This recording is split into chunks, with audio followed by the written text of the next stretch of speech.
What's going on, fellow A-plussers? It is I, your more phenomenal host, as always, Adam Perez, certainly coming back once again with a brand new video of A-plus More Phenomenal, your weekly stop of Power Rangers, Super Sentai, Kamen Rider, Ultraman news and reviews.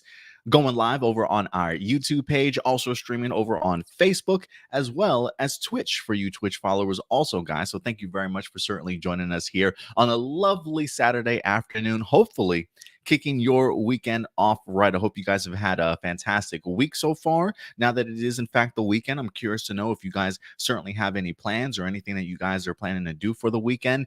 So thank you very much for taking time out of your weekend to definitely hang out with us, guys. And you guys know I love to talk some Power Rangers and Tokusatsu with you guys today, and we're definitely going to be getting into it. A couple of things that we definitely are going to be jumping into today: Dino Fury Season 2, Episode number 2, The Festival. We've got the review for you guys. We're also going to be getting into a little bit of a Simon Says segment, if you will. Nothing too serious, but I thought it was pretty interesting, certainly in regards to what he definitely had to say. We're also going to be getting into a Donbrothers interview, as the actor that plays KijiBrother, the pink male ranger, actually sat down and had a little bit of a discussion. We'll go ahead and dive into that. And then, of course, we'll definitely even get into some Kiramager versus Zenkaiger versus Senpaiger, guys, as we've got not only a trailer, but I believe earlier today we even wind up getting some storyline details and cast to definitely talk about. So we definitely got a little bit of everything for you guys. And then, of course, towards the end of the show, we'll definitely get into your guys' live viewer questions. Right now, we've got like 20-something emails that have certainly come in this week. And I mean, I continue to be impressed and just blown away by the effort and levels of participation that you guys have in regards to live viewer questions. So remember, as of right now, because we are getting so many emails, one question per person, or if you want to throw two in there, I'll decide which one I certainly want to go ahead and answer for you. But if you do have any live viewer questions, you can submit them over time at any time during the week if you'd like to a+morephenomenal@gmail.com. Again, that's a+morephenomenal@gmail.com. At gmail.com if you guys have any questions in regards to Power Rangers or Tokusatsu, guys. And then, of course, at the end of the episode, we'll definitely be getting to your live viewer questions. Quick honorable mention. This just came across my Twitter feed earlier on today, but apparently Ranger Command, the podcast, had the opportunity to sit down with Simon Bennett himself, the showrunner from Dino Fury, and did a little bit of an interview. I just literally noticed it when coming on board to go ahead and actually start getting ready to set up for today's stream. So I personally have not had the opportunity to check it out myself. So if anything, I would highly recommend you guys check it out. Again, it's Ranger Command. They have an interview with Simon Bennett that they wind up dropping like an hour or two ago. So if you want to go ahead and check that out, please go ahead and do yourselves a favor. Maybe towards the end of the show, maybe I'll put a link in the description box below for you guys, so you can go ahead and check out that podcast if you'd like to. If anything, I'm not exactly sure any of or all of what Simon Bennett will say in there, whether or not it's something to definitely dive into. That may certainly be a segment that we hold off for next week for more Simon Says segments, if there's anything really enticing out of those interviews that certainly came out, or maybe it's something that we'll do in the middle of the week. But I did find that interesting that Ranger Command landed a interview with Simon Bennett. So definitely go ahead and check it out. Let me give some shout outs to people that are definitely here today joining us in the live chat. If you guys make the effort to certainly show your faces around here, we'll definitely shout you out. So what's up, Enrique? Good to definitely see you around here, man. We got Blossom in the house, certainly coming through as always. Harka gracing us with their presence as well. We got Jordan in the house too. Jordan, the GPN23. Yo, what's going on, brother? Good to see you. Enrique, he did say, I look forward to seeing Donbrothers episode 2. Me also. And we'll definitely talk about that here in just a little bit. We got Chris Taylor in the house. We got Doomsday on board with us today. Bringing Sexy back. There's something that tells me maybe that's AJ. Could I be wrong? I don't know. You guys let me know. JB says, what? Certainly joining us in the house today. We got Video DVD here as well. Datilla certainly in the house also. I think we got a spam bot. What's up, Marina? Good to see you in here. We got Ram Jam. Says, hey, Adam, can't stay long, just passing through. It's always good to certainly see your passing through face, Ram Jam. So thank you very much, man, for certainly coming through today. We got Isaiah in the house as always. Sarav making his presence felt. Marcelino, can't have a show without you, buddy. Marcelino in here also. He says, hopefully Ranger Command asked what Simon Bennett would do if COVID never happened. Yeah, I am kind of curious to see what changes to the show he certainly might have brought. We also got Johnny Marrero in the house, along with Edward Sanchez Productions, man. Thank you very much, everybody, for certainly joining us. Dino Knights, fight for your rights. That's in a parallel world, another universe and time when Dino Fury used to be called Dino Knights. Yeah, it's definitely in like a multiverse dimension for sure. And listen, guys, if we wind up getting any stragglers or anybody that certainly joins us late to the show, certainly make them feel at home and like family around here, guys. Emmanuel, what's up, Emmanuel? Good to see you also, man. He says, I'm ready for the Zord toys this season. I'm ready for my Zap, my Zord Ascension Project Zord, man. I'm still waiting for it. It's going to be a minute. I think it's not set to release until August, so I'm certainly still waiting for it. But once it gets here, guys, yeah, I'm definitely going to be doing a little bit of an unboxing for you guys also. Real quick, guys, just always remember at the end of the day, regardless of the topics and the articles that we talk about, these are simply just my A+ opinions. But at the end of the day, I certainly always want to go ahead and know yours. So let your thoughts be known in the live chat or the comment section box below after this video airs.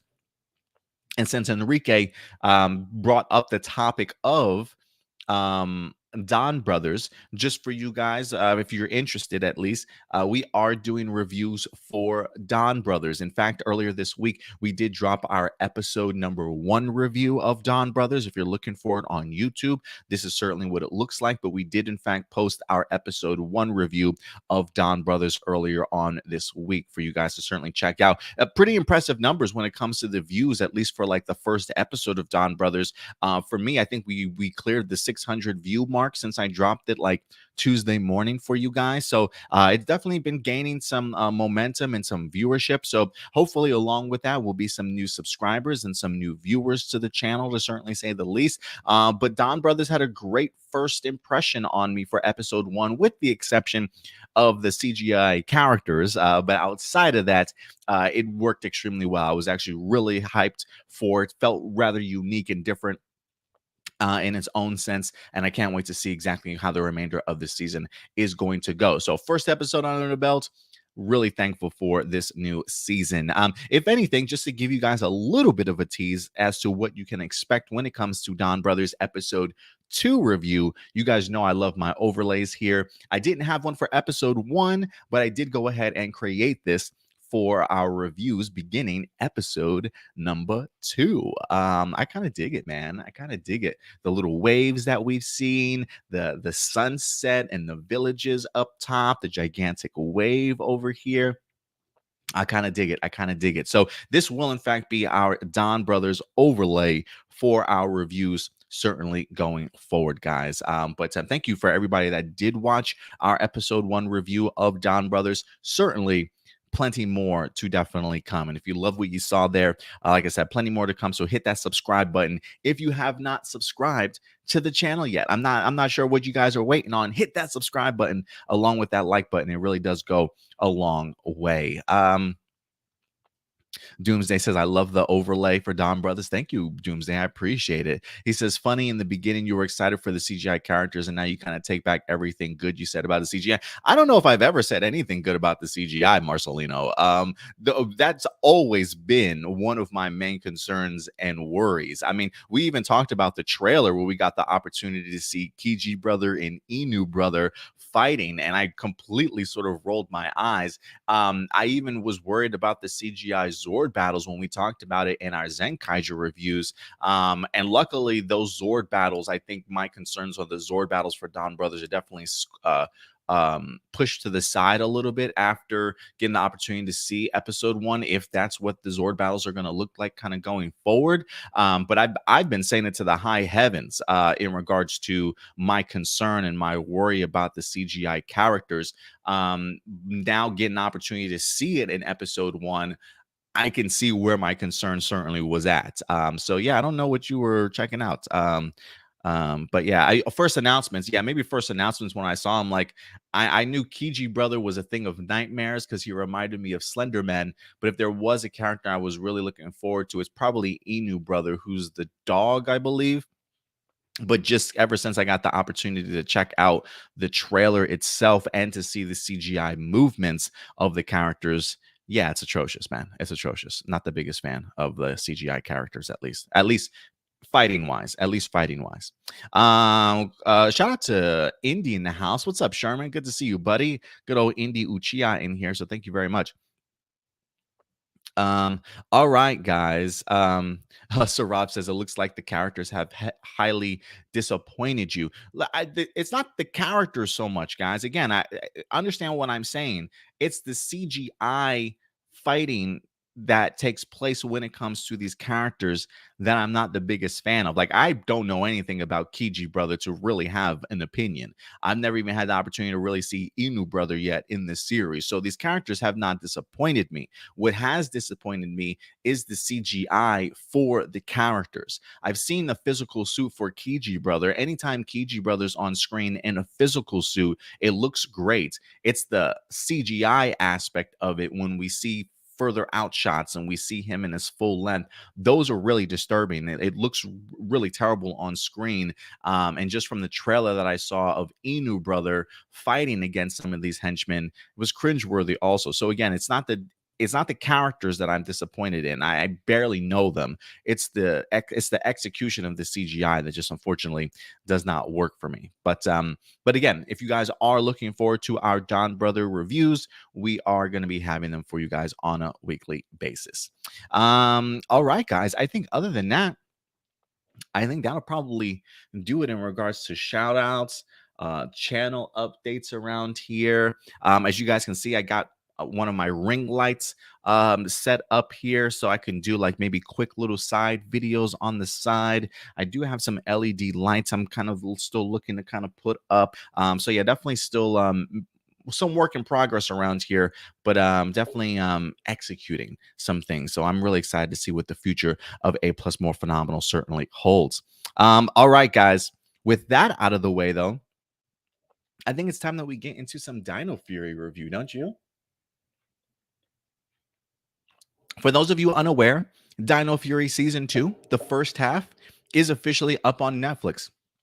If you want to check out Season 2, episodes 1 through 11, go ahead and certainly do yourselves a favor. It is currently up on Netflix, and it looks perfect if you ask me. The production quality, I just don't know. I don't know if they added more money to the production for this season or not, or if it just feels and looks significantly different on Netflix, because it definitely looks like it's had a massive improvement just from production wise, set design wise, special effects wise. Everything is really, really coming together for season 2 so far. And so while some of you probably have binged this season already, I have been wanting to go ahead and do these reviews on a weekly basis for you guys. So just something for us to continue to talk about in regards to Dino Fury over the next 11 weeks or so, and truly sort of stretch this out for definitely what it's worth. So if anything, guys, let's get into Dino Fury Season 2, Episode number 2, titled The Festival. We got the opportunity to celebrate a RAFCON holiday by the name of Happy Triple Sun Festival that they have over on RAFCON. I think Hunter mentions the idea, not Hunter, Amelia mentions the idea that it's a 1 day of gift giving. Either her or Izzy mentions it. So technically Christmas. Is this like RAFCON's Christmas, if you will? Happy Triple Sun Festival. Since everybody's very much into the gift giving over the past episode or so, they decided to go ahead and give Ion along with Zato some gifts of their own. A quick sidebar here. Flargon cake. Yes, please. Look, this is twice now, Hasbro, that you've teased me in regards to this Flargon, whether it's ice cream, whether it's cake. At this point, man, I need a taste test, whether it's a limited time from Ben and Jerry's for some ice cream. I don't know if you got to go to Aunt Jemima or whoever for like bake mix, but like, can I get some Hasbro Dino Fury Flargon limited time cake and ice cream, please. Because I want to stuff my face in a cake, no hands, and have the pure enjoyment that Amelia experienced trying out Flargon for the very first time. Oh my God, it's delicious. Just cake full in her mouth, just a complete mess. It looked like a hell of a fun time on the set of Dino Fury when the scene was taken. I think they even posted some behind the scenes moments. Some of the crew members, some of the cast members this past week in regards to episode number 2. Looks like a hell of a fun time, but I got to try some Flargon cake at some point in time, guys. Like, you just can't put that out in my face and not let me, or at least have the fan base try some at some point in time. Power Morphicon, somebody, can I get like a Flargon vendor or something like that? I mean, I think that would be great. Next convention for Hasbro, just have like ice cream guys selling Flargon ice cream somewhere. Let's think outside the box. Let's have some fun with it. But overall, the 2 gifts, at least, that we get the opportunity to see the team give Ion and Zato. Ion gets a motorcycle for himself, which is pretty cool if you ask me. Zato, on the other hand, gets a pair of Dino Chucks, or at least as I like to call them, the T-Rex Energy Phase Weapon Strike Prototype 5X. But other words known as Dino Chucks, which I thought were pretty fucking cool if you ask me. I feel, have we seen nunchucks before? I want to say maybe Jungle Fury, but I'm trying to think if I've seen nunchucks anywhere else. But I'm a big fan of nunchucks, honestly. I am curious as to how much training Jordan Fight certainly had to do for that. I'm assuming, if anything, his stuntmen and stunt team certainly helped him out in regards to moving the nunchucks. I remember back in my freshman year in college, we had a gentleman in our dorm that actually worked in the service. He was part of the military for a couple of years. And in the service, he was practicing nunchucks also. So he was giving nunchuck lessons to some of the guys, including myself, in the dorm. So I have dabbled a little bit in nunchucks. I'm a huge Bruce Lee fan too, so it definitely has helped my appreciation for the weapon. But let's look, as badass as this was, as much as I absolutely love these Dino Chucks that we wind up getting, short-lived, man. Short-lived. I'm keeping my fingers crossed that Ollie continues to be the genius that he is and invents another pair of Dino Chucks. Getting the opportunity to see Ion use them was pretty fun, pretty badass. The idea that Zato whips them out to go ahead and fight against Wreckmate looked fantastic, man. I absolutely love the move set. There was a really cool move where he like flips the nunchuck, like he leans over and flips the nunchuck behind his back, and it whips over and hits Wreckmate in the face. Sweet ass move. I absolutely loved it. But just short-lived, destroyed way too early as they wind up malfunctioning thanks to the actions that we see of Ion very, very early on. It almost kind of reminded me of the idea of beast morphers when they create the really great battleizer for Devin with the claws and stuff, right? It's the idea of creating a really cool and unique weapon and then just immediately getting rid of it and not allowing us to see it very often, right? I mean, how many times did we see those pair of claws in Dino Fury? 1 episode, 2 episodes, maybe? Very underutilized. And the fact that we had such a badass weapon like the Dino Chucks, seeing that they were blasted and destroyed by the end of this episode, I really want to see them again. I really want to see them again. So hopefully, as the season progresses, they definitely will pop up in here. But what makes this even more fantastic, if you ask me, is the fact that once the Dino Chucks are destroyed, we get the opportunity to see Ion give up his motorcycle to replace the damaged nunchucks that he wind up sort of destroying. So great on Ion's part to be selfless like that, to go ahead and give up his gift. And in turn, we actually wind up getting the Dino Fury cycle. The idea of taking any leftover parts that they certainly might have had around the command center and creating something absolutely brand new. And we got ourselves a Dino Fury cycle. Quick honorable mention, really enjoyed some of the clips that we wind up having in here, getting to go back and recycle some footage, I think from Samurai, from the Red Smasher sword, if I'm not mistaken, which I've always been a big fan of that weapon, honestly. Getting to see some of the past motorcycles. I think they even did like a MMPR clip where we had a voiceover for JDF. But yet I believe Steve Cardenas, the Red Ranger at the time. I believe that was his voice along with David Yost. So I am wondering if JDF has like rights to his own voice or something like that. Like, yeah, they can't just use his voice whenever they certainly want to. I find that rather interesting. But I'm so glad that the Dino Fury cycle makes its debut.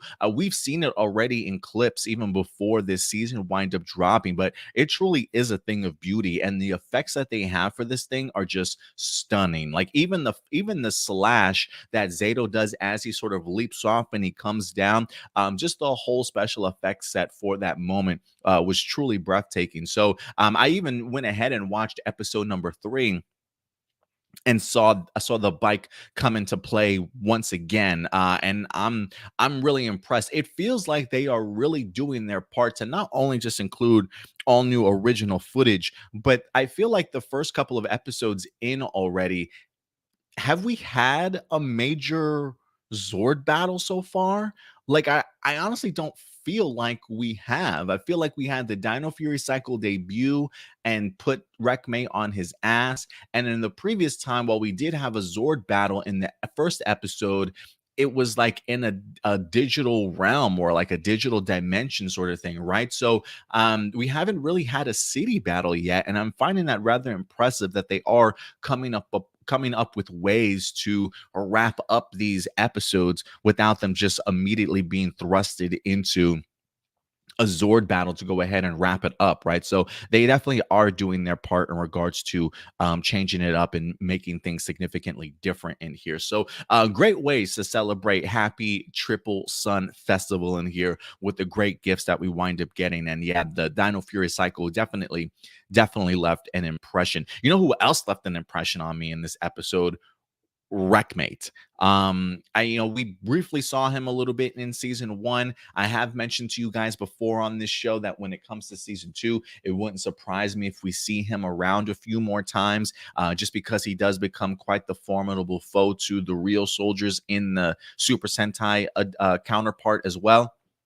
So I do expect him to be around here at least for a handful or so episodes, to say the least. But I thought he had a pretty impressive outing. I love the fact that him and Slither are squabbling, a little bit of pushback amongst each other, if you will. Slither not thinking that they need the help of Wreckmate, and so they wind up having a little bit of a challenge. Who can destroy the more Rangers, if you will? Them kind of going on their separate ways to go ahead and try and take out as many Rangers as possible. We do see that Slither has a little bit of a potion that certainly might help him, give him that boost, but it's unfortunately Wreckmate that winds up getting his hands on the potion and really has an impressive power up. I mean, a shout out to the action in here and to the amazing second unit directors that just killed it this episode in regards to just original footage, fight sequences, getting the opportunity to see Wreckmate literally just have his way with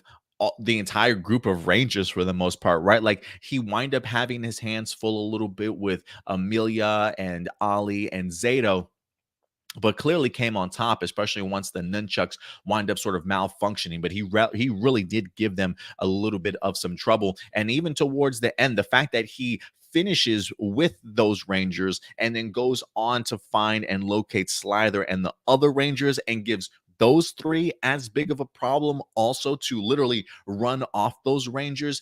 Yeah, man, I think Wreckmate had a fantastic and impressive outing in this episode to really show his worth and how valuable of a member he truly is. Because unfortunately for Slither, yeah, he had to do some tactical retreating in here.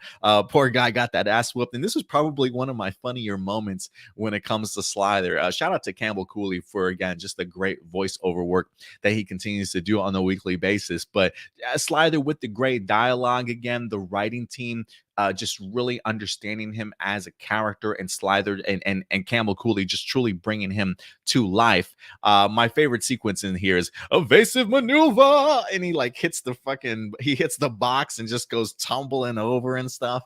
Absolutely loved it. And then his tactical retreat, just great stuff in here, man. The dialogue definitely had me.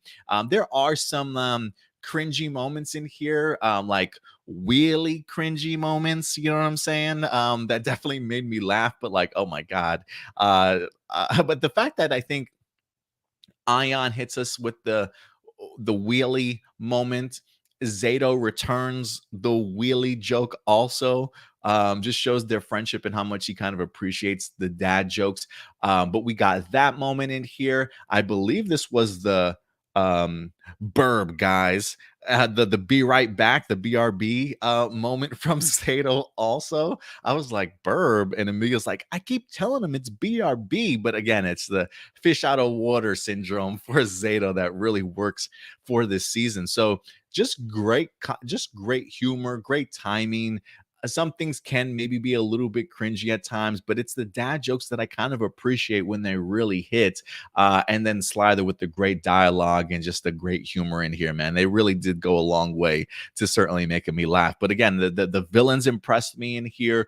Wreckmate really left an impression on me, to certainly say the least, and incredible action for everything. And I will say this too, especially in regards to the action. Burt Selling, you did it again, man. Just great music in this episode too. There's very much sort of a Power Ranger theme mixed in with sort of like that swashbuckling pirate theme. Like I felt like I was listening to Pirates of the Caribbean. I thought it was just a perfect blend during the Wreckmate fights, and it really did go a long way in regards to getting me hyped for the action. And then even the Wreckmate versus Ion towards the end. In my notes, I put, holy cow, like the explosions, the power ups, just the constant back and forth. I love him. I love seeing him utilize the anchor to drag Ion towards him and things like that. Just incredible work when it comes to original footage. I felt like this was very heavy in the original footage. There certainly was some Super Sentai footage in here for the Wreckmate battles,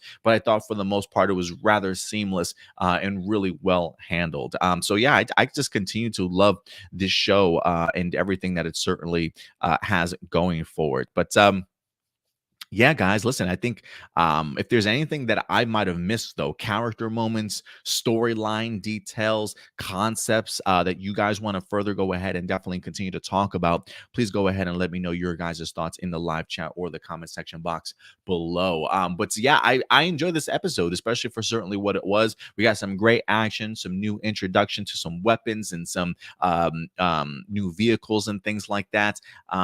Yeah, man, and fantastic stuff, and a great little message here, I think, with Ion and Zato. Like, I think if anything, the idea of Ion not listening to directions from Solon to not play with this stuff inside the command center, the idea of him sneaking to play with Zato's stuff, I thought it was pretty cool of at least Ion to recognize, yeah, kind of effed up. So the fact that he was selfless enough to give up his own gift to kind of make up, at least is a sense of Ion understanding the wrongs of his ways, if you will. And I still get sort of that little brother sort of vibe with Zato in here, like that Ion is still getting acclimated to Earth. He may not necessarily do things according to the book, still a little bit on that immature, younger side of things, if you will. So not to say that Zato has to clean up his messes,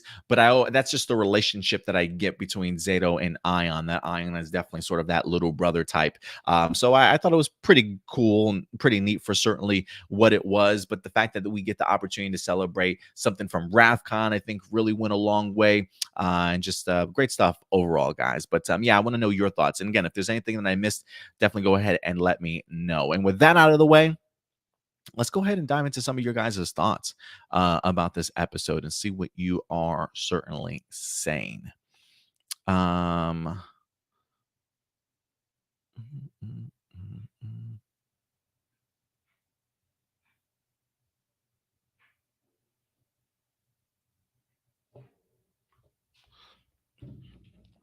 let's see here.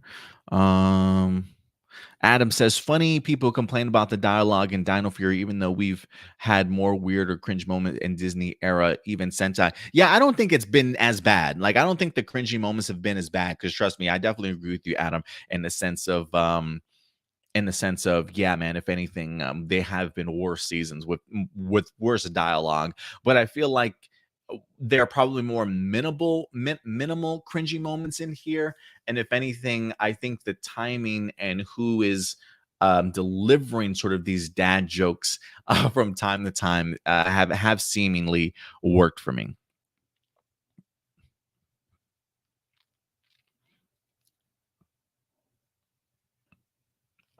Datilla says, I want to try those cakes. Yeah, me too. And I love the fact that they're like distinct tastes, like they're almost like acquired taste, that it's not just a cake that everybody loves, right? Because I think it was Izzy and Hobby that literally almost threw up or were like gagging from it. But Amelia absolutely loved it. So yeah, it's pretty interesting to me. Doomsday says, let me just say that the cinematography has really skyrocketed in these last few episodes in season 2. Yeah, they probably go a long way. I do wonder if the direction, the directors that we've had, I'm wondering if they have certainly had um, any hand in that, because it's been beautifully shot. It really has. Elliot, what's up, Elliot? Good to certainly see you in here.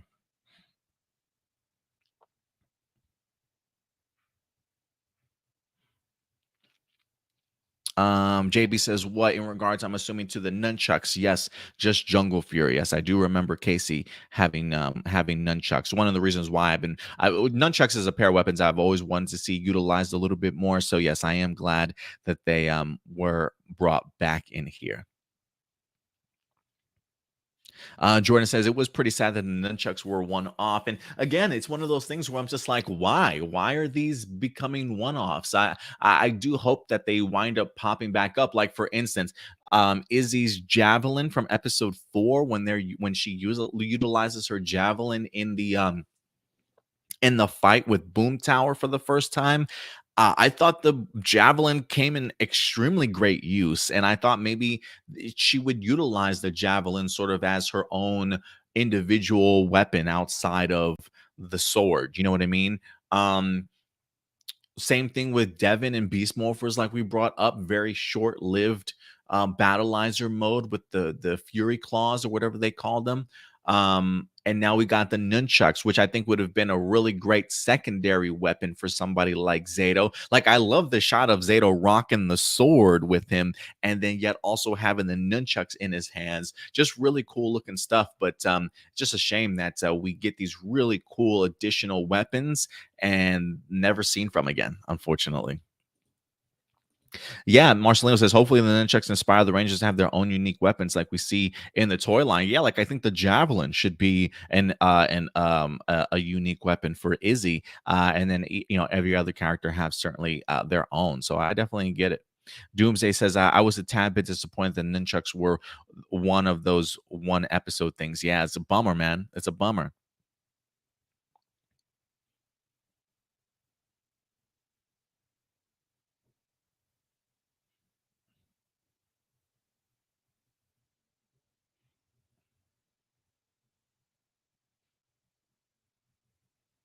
Marcelino says the past clips feel like the actual and don't feel like bad voice dubs. Yeah, I think the only person that felt off to me was Tommy. Everybody else it felt like was their actual voice. I thought so, but I could be wrong. Doomsday says Zato definitely desperately needs that teen dictionary. Yeah, he definitely does. Like, I wonder how would he would like your LMAO. Like, I wonder how he would pronounce that. Like he would probably say that in real life. Lameo, Lameo. I don't know. I don't know how he would do it. That's something Zato would definitely do.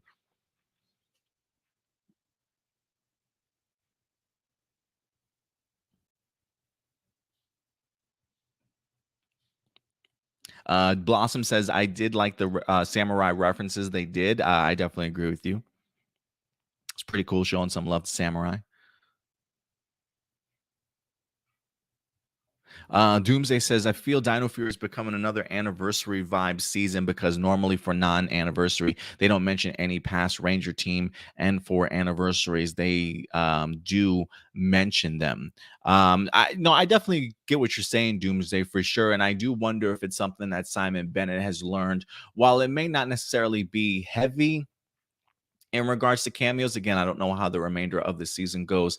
I do think that Simon Bennett and the writers understand that as Power Ranger fans, we like to see sort of that connectivity, the fact that certain things pop up from the past, right? Like it sort of like solidifies our investment into the franchise after all these years. So I appreciate the fact of how he's throwing those things in here. Video says, don't know if Hasbro got a budget raise for this season. First, we got Zato on the rooftops, and now those Dino Cycle scenes. Only 2 episodes, and they're really going all out. Oh yeah, absolutely. You can definitely feel the change of it. Video, and that's one of the reasons why we asked. Like, I wonder if season 2 had a little bit of a bump when it comes to its budget or not, because it just looks different on Netflix and it feels different. And I'm loving what I'm seeing so far. Thomas, what's up, Thomas? Good to certainly see you in here. Yeah, and I'm sure most people definitely have, man. But you guys know how we do around here, Thomas. We did this when it comes to season 1 of Dino Fury, so you know how it goes already. Even though people have seen the episodes, we are still going to be reviewing them on a weekly basis. One, because we want to keep Dino Fury fresh into our minds and in our heads, and something for us to continue to hold off on, so we can get a little bit closer to the second half of the season. 11 weeks in, to say the least. So I'm looking forward to it. Shout out to Koala for certainly coming through. Adam says, you got to sell toys. You absolutely do. Absolutely do. This definitely felt like, for me, this definitely felt like an episode of let's push some toys. Let's push some toy sales for sure. All right, guys. Adam also says Sentai footage. The only time I'm glad Zato's battleizer won't be wasted. Yeah, hopefully that's more than a one-off in this season 2. No, Adam does say, "How is your son doing and your dog Gadget? Does Noah like Gadget?" I don't even know if Noah understands what these dogs are as of yet. Like Gadget and our other dog Bernie have come up pretty close to Noah in regards to smelling him, and he has, we've put his little hand on their dog nose and stuff to kind of feel him. He did make a pretty funny noise when he touched Gadget for the first time, but yeah, he definitely a lot more understanding to go for him to understand who and what Gadget truly is. But no, they're doing great. They're doing great. The girlfriend out there is watching over all the dogs and our little man while I'm doing our live show. So thank you, honey, for being so supportive and understanding. Um, all right, guys. I think with that out of the way, that will in fact wrap up our discussion portion for Power Rangers Dino Fury, guys. And don't forget, we definitely will be discussing episode number 3 for you guys next week as well. So definitely feel free to return to talk more Dino Fury. And of course, you guys can always let your thoughts on Dino Fury be heard in the comment section box or the live chat, guys. As you know, we definitely will be bouncing around to talk about some topics. Adam says you just have 10 dogs plus Gadget. No, we still got a lot of dogs. We got Gadget, we got Bunny, we got Willow, we got Ash, we got Dookie, we got Thunder, and we've got Bernie, and we've got Mr. White. So we've got 8 dogs right now. Willow is with her sisters at the moment. She's been there for almost a month now. So we've been juggling 7 dogs and a baby right now. Definitely a handful. We've got 2 dogs right now that are super old, like 13, 14 years old. One's got terrible arthritis. The one is like blind in his eye, and I think getting dementia sort of thing.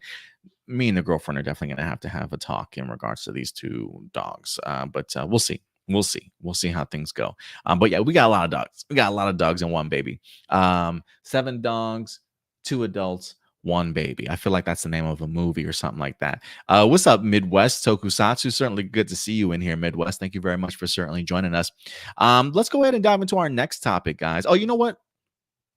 Before we get into our next topic, real quick shout out to this Dino Fury cycle, just looking badass as can be. I forgot to pull that up to talk about it in the Dino Fury review, but yeah, absolutely love the look of that bike, to be honest with you guys. Before we move on though to our next topic, I just want to throw in a sidebar here, because I did have one of our viewers over on Facebook reach out to me as of yesterday in regards to a Power Ranger video that they wind up watching. along with some news that the infamous Jinsaku over on Twitter that's been dropping some leaked information in regards to Power Rangers.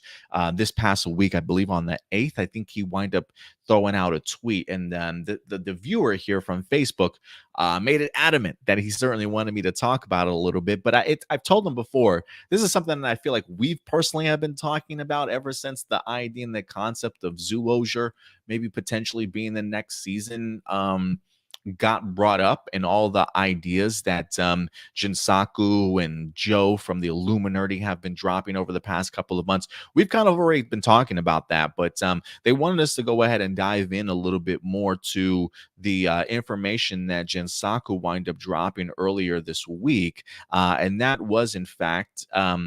This is a thread from him. It says that the mystery project from the casting call is indeed the 30th anniversary. He's confirming, which I don't think should come as any surprise.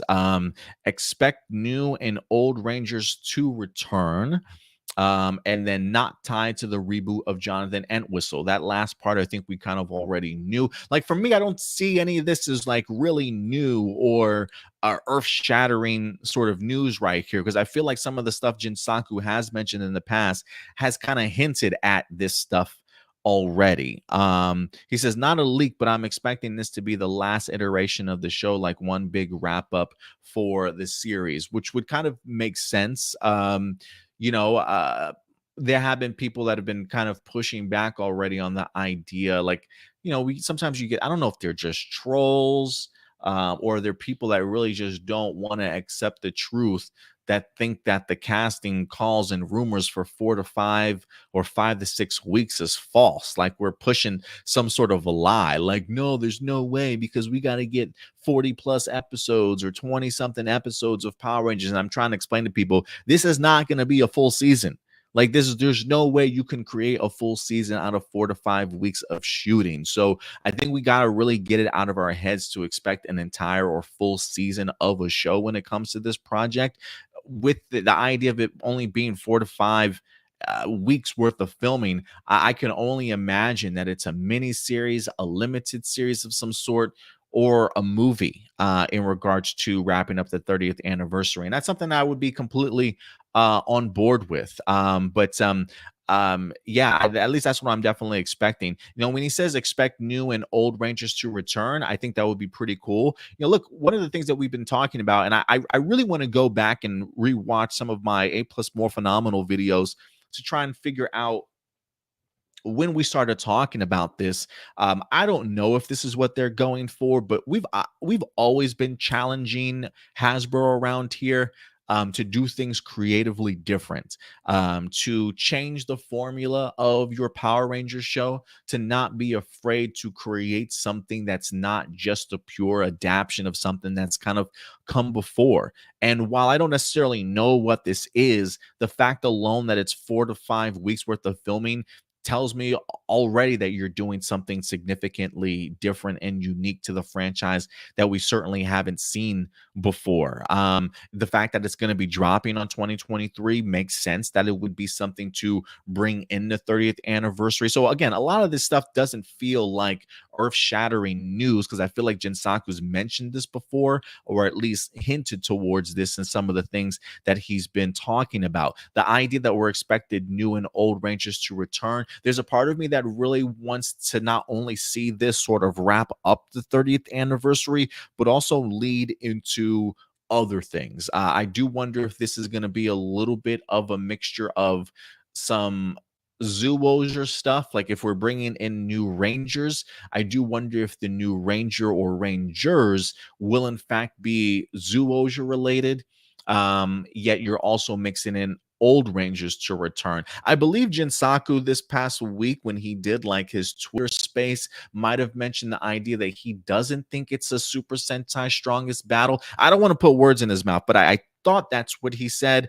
But we've really have always been pushing for the idea of doing a Super Sentai strongest battle. The fact that there is Zoologer Red in that particular series as a way to bring Yamato into the fold, I think would be a really great way to introduce us to a brand new ranger in, say, a Zoologia Red, if that's the direction they decide to go. I think it would also allow them, because like Super Sentai Greatest Battle, to bring in past rangers from previous teams. Now, whether or not they want to take those exact rangers that they use from Super Sentai or change it up and actually select, 4 or 5 other rangers to come and certainly come back. I definitely would love to see that. The idea of new and old rangers, when Jinsaku mentions this, is one of the reasons why I continue to tease the idea and theorize and speculate of maybe a Super Sentai strongest battle being something that we see. And again, it may not necessarily even be Ranger versus Ranger, but I'm just talking about something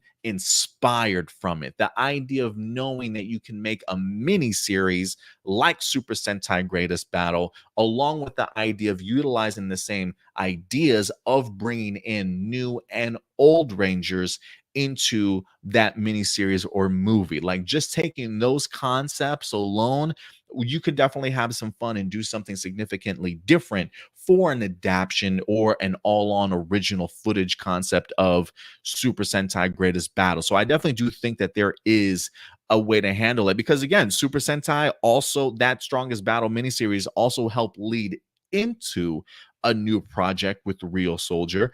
I would really love this to not only, as he says, to wrap up as sort of the last iteration of this series, but also maybe even lead into what the future certainly may hold. Who knows? For all we know, I'm still keeping my fingers crossed about what's happening with Lord Zed.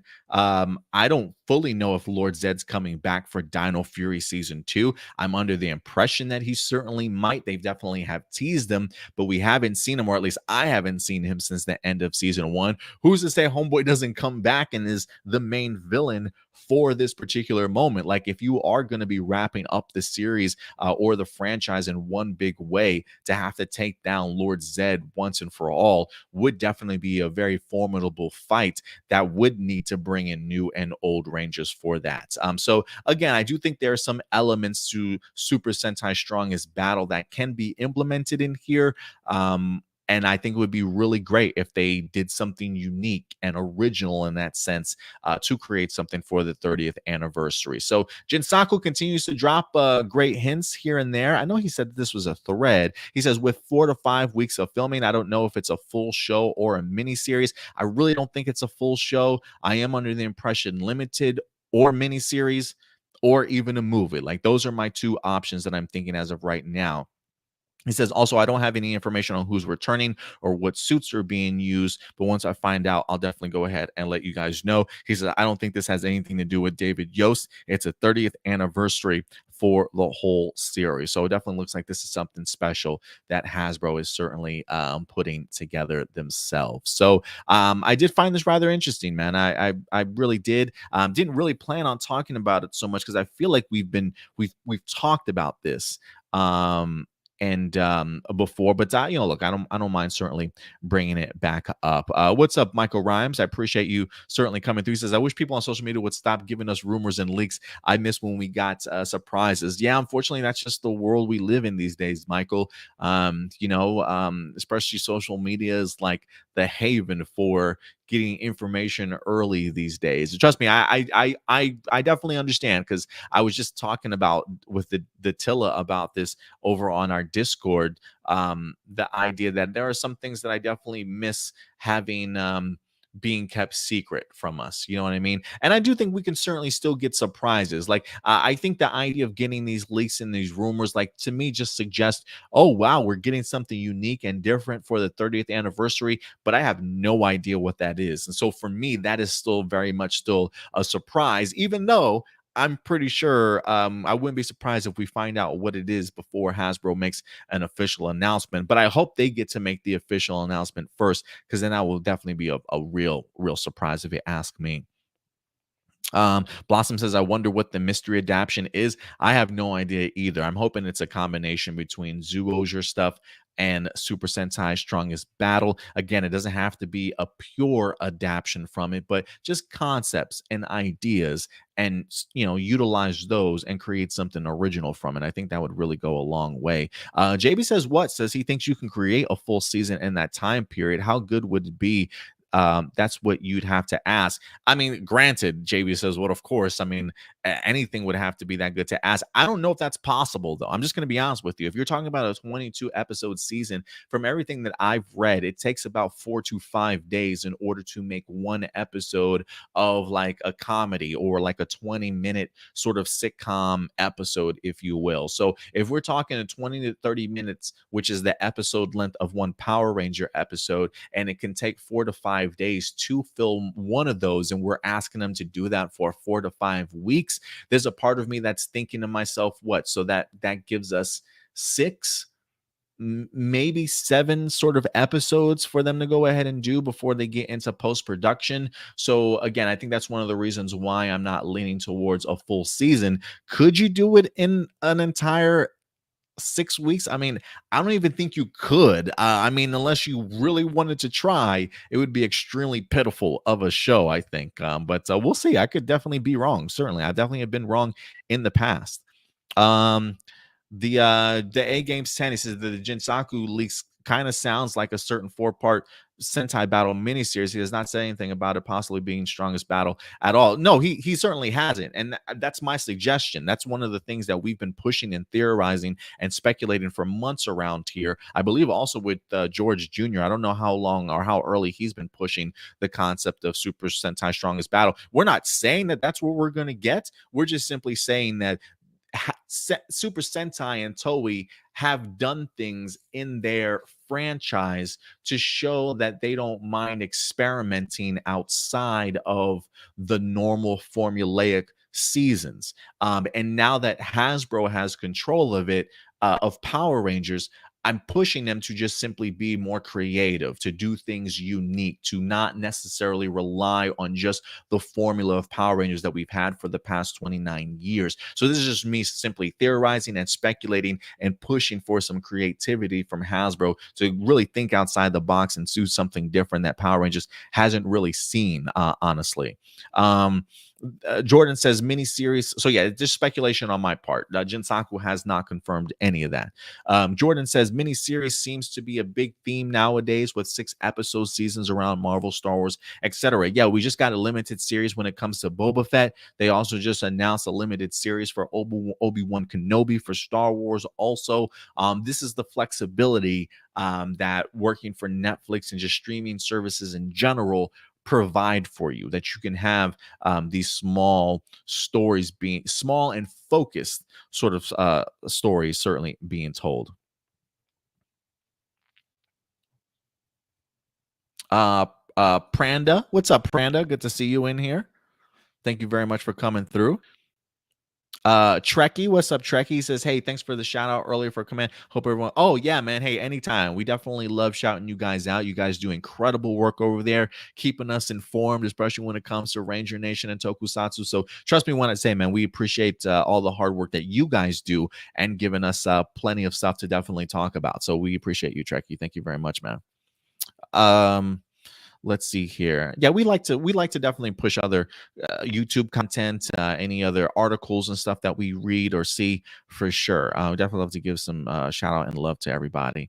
Datilla says Hasbro better spend the money and not cheap out. They need to make this special for the 30th anniversary. I totally agree with you, Datilla, for sure. DHR, what's up, buddy? He says, I kind of am bothered by this because we really don't know what's going to happen after Dino Fury. Yeah, we really don't know yet, man. It's very much sort of up in the air. But I'm at least thrilled at the idea that Hasbro is at least working on something to recognize the 30th anniversary.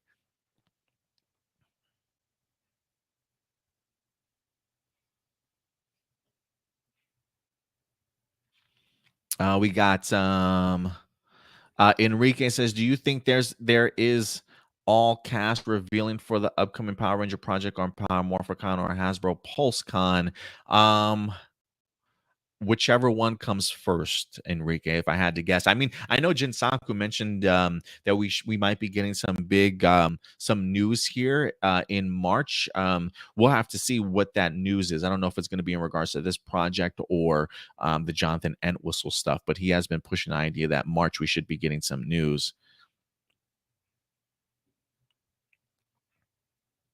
Trekkie does say they film 44 episodes in 4 to 5 months in a typical season. Filming a miniseries in 6 weeks isn't out of the question. It's the pre and post production that takes the longest. Absolutely, Trekkie, and that's a great point to go ahead and emphasize.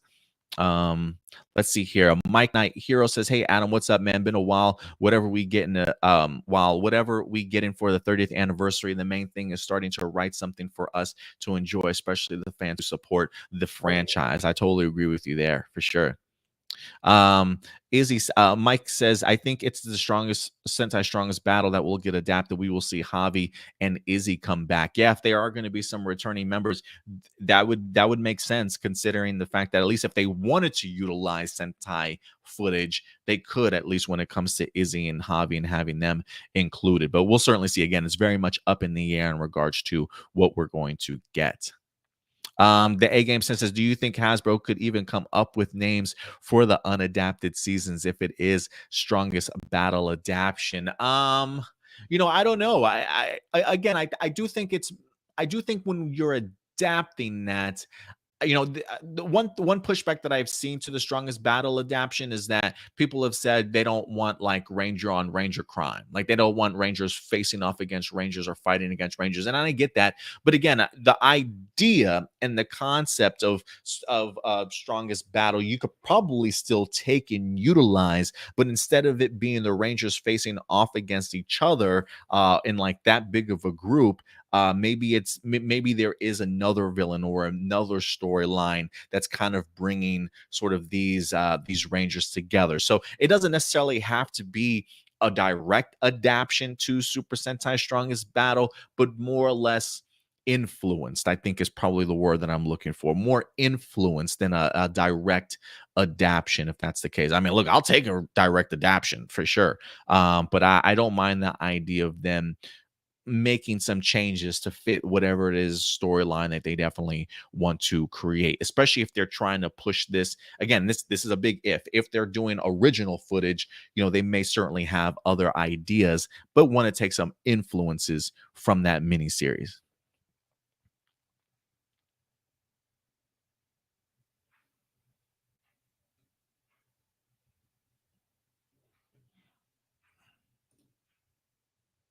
Why are they so against opposing Rangers? I don't know, Midwest. I really don't know.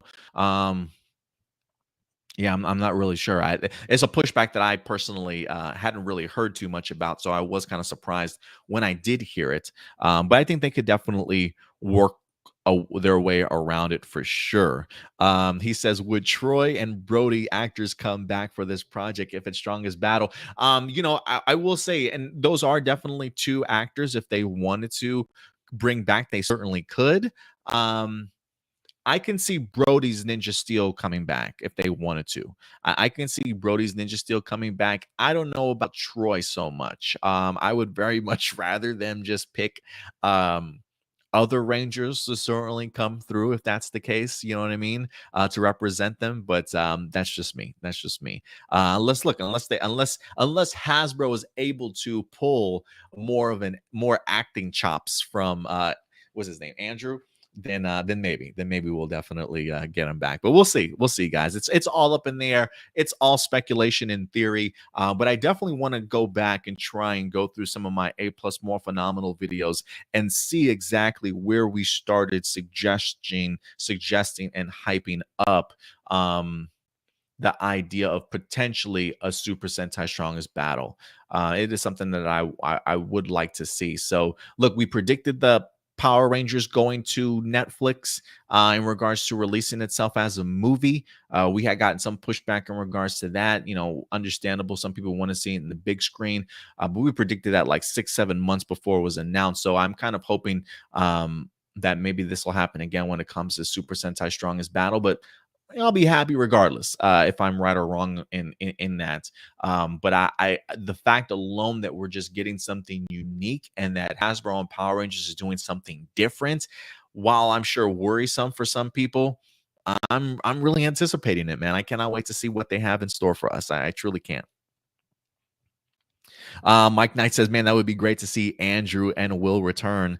Blossom says Troy's character can be rewritten a bit, right? Absolutely. Absolutely. I mean, maybe if anything, if Andrew Gray were to come back, considering that Hasbro has released some of their handcuffs a little bit, maybe we've got better directors that can maybe get more out of Andrew Gray's performance, right? So, there is a possibility. Yes, there is a possibility that can always get better, but would be lying if I said it didn't worry me. You know what I'm saying?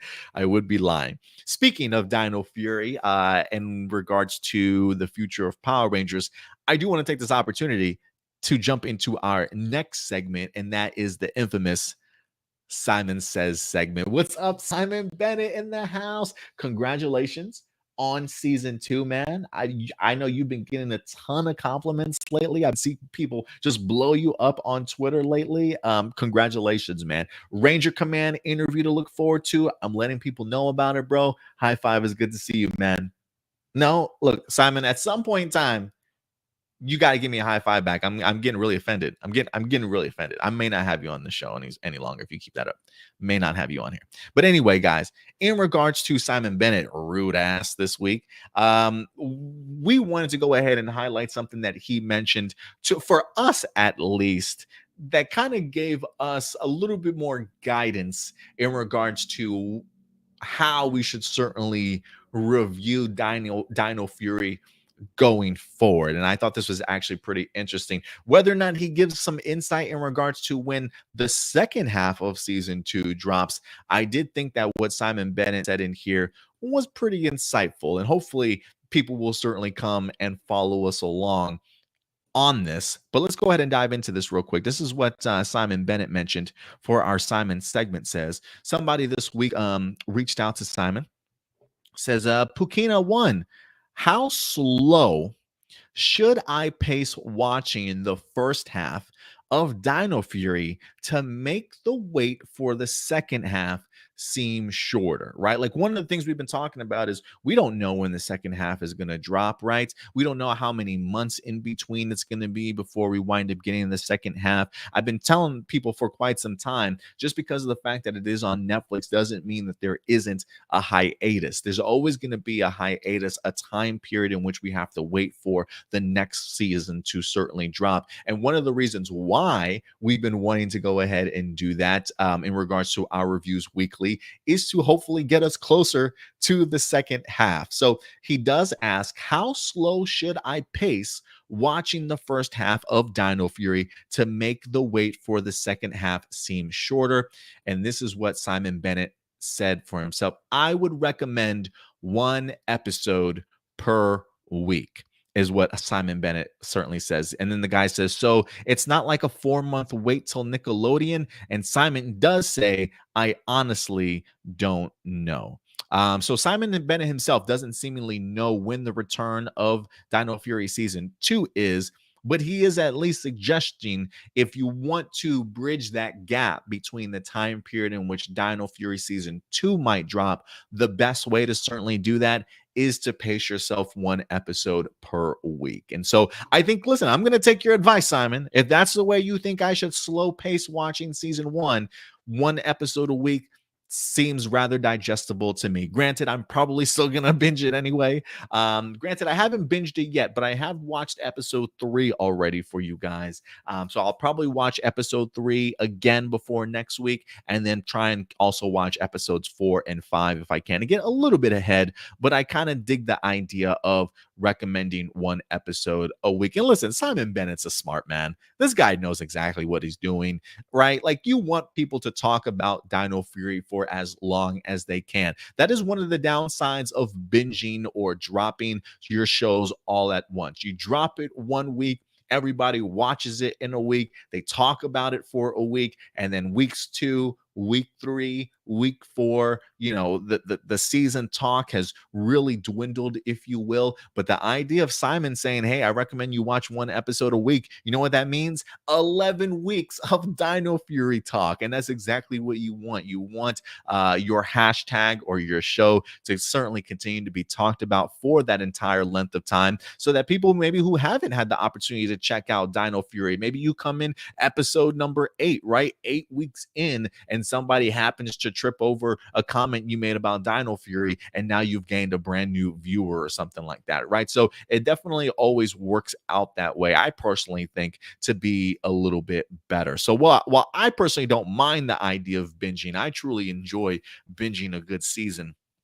um Dino Fury feels very easy to binge because it's so damn good. Like, you get done with one episode and you immediately want to just dive into the next one, so it is very digestible. But I think if anything, I probably too will be taking Simon Bennett's advice, or at least releasing our reviews in that manner, so that we definitely have more to definitely talk about on a weekly basis around here. So thank you very much, Simon Bennett, for your words here today, and your guidance among us, man. It really does go a long way.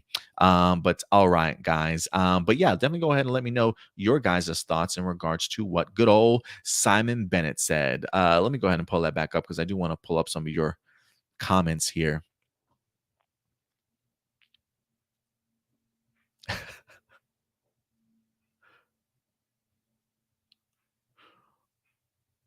JB says, what says, wow, Adam. I'm assuming that's in my interaction with a non-physical Simon Bennett. I'm just gonna hang out with you. Let me put my what's up, bud? We best friends. No, I'm just kidding. Um, you're welcome, Adam, for the screenshot for Simon says. Thank you. Thank you. Datilla says if you watch one episode per week, you should finish by June. June, July. I am kind of curious when. I think the next part would probably drop like July or August, but I could be wrong. I could be wrong. I don't think it's going to drop within that 11-week time period, personally. I don't think so.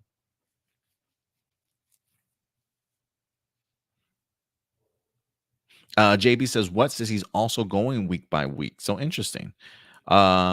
Bring Sexy back says, please binge it so I can start talking about the show. Yeah, I think AJ, you just worried more about you talking. DHR says, I've been doing a lot of reactions reviews like nonstop, and gave my overall review on part 1. Yeah, definitely go ahead and check out DHR's content also, man. Jordan says, I'm already on episode 8. Yeah, he said, screw this once a week thing.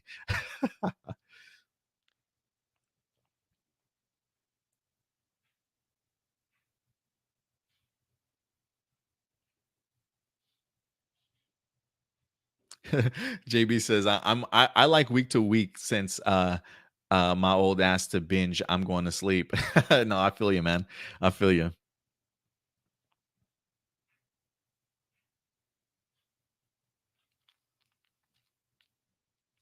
All right, guys. With that out of the way, in regards to Simon Bennett, we will be moving on to our next topic today. And our next topic is one that I found rather interesting. I actually came across this article. This is from Den of Geek. They wind up dropping a news article here this week that I found rather interesting. It comes in regards to Power Rangers and the representation that it certainly provides, specifically for the queer representation. This is from Den of Geek, titled "Power Rangers: The Road to Queer Representation." I believe this was written by Mr. Seamus Kelly. So shout out to Seamus real quick for his very detailed article. Honestly, very well thought out. I love all the sources and the people that he got an opportunity to truly interview interview. If you guys have not had the opportunity to check out this article, I would recommend it. We did go ahead and like and retweet this over on our Twitter page. So if you want to go ahead and check out our profile, it is definitely up there. Maybe after this video airs, maybe I'll go ahead and put a link in the description box below for you guys, or you can just try and Google search it if you'd like to. But for me, I wanted to talk about this real quick and just bring it up just because of the fact that you know, look, I'm never one to go out and try and change people's minds and their viewpoints or anything like that, but I do like to bring awareness to certain things, right? And especially when it comes to Dino Fury in its first season, truly being a season's of first, whether that be two black members on one team, and like we've got with Ion and Zato, maybe our first black, sixth ranger or gold ranger sort of thing. Izzy being our first sort of female ranger to actually come out in a season sort of thing. A lot of firsts have definitely happened when it comes to Dino Fury. But one of the pushbacks that I feel like Dino Fury has gotten, surprisingly, really has been sort of like the Izzy and Fern relationship sort of thing. And I know that there are definitely some people out there that don't feel fully comfortable with it. But I really enjoyed this article in the sense to just kind of showcase really where Power Rangers began and really where it's come from after all this time. I think for me, one of the takeaways that I get from this article has really been the idea of just how much pushback there's been over the years. The idea that it really has come down to two things. One, it feels very much like people have always kind of pushed queer representation sort of to the back, in the sense of keeping it hidden, if you will, not being fully comfortable with outing some of these characters, or letting them sort of reveal their own personal truths and things like that. So it feels very much like there's been a big misunderstanding of not understanding the importance of putting it out into the forefront. And so in turn, not only have they been hidden and sort of like kept away and not talked about, but the idea of it's also not the right time, the fact that it's like it always continues to get pushed down the line, if you will, of it's not the right time to bring this person out, or it's not the right time to maybe the worry of it overshadowing other things. I just found it really interesting here to kind of see the fight that people have put up over the years to try and be as inclusive as they can, and the pushback that they've gotten over the years, whether that be from Saban or even the higher ups, to either keep it quiet or continue to push it down the line to where it certainly, unfortunately, never gets addressed, right? And so the fact that all of that struggle from a lot of these actors and these writers and producers that have pushed for this for such a long time over the years, finally very much sort of getting a victory here when it comes to Dino Fury, certainly after all this time, is pretty eye-opening to certainly read. So this definitely is a great article. I would certainly recommend. Again, this is from Seamus Kelly over on Den of Geek, who had a really great article. There are a couple of things I do want to pull up from this. It is a very long article, so I'm not going to go through the entirety of it, but I do want to just like emphasize the actors and the people that, or at least that did come forward in this article to talk a little bit about it, right?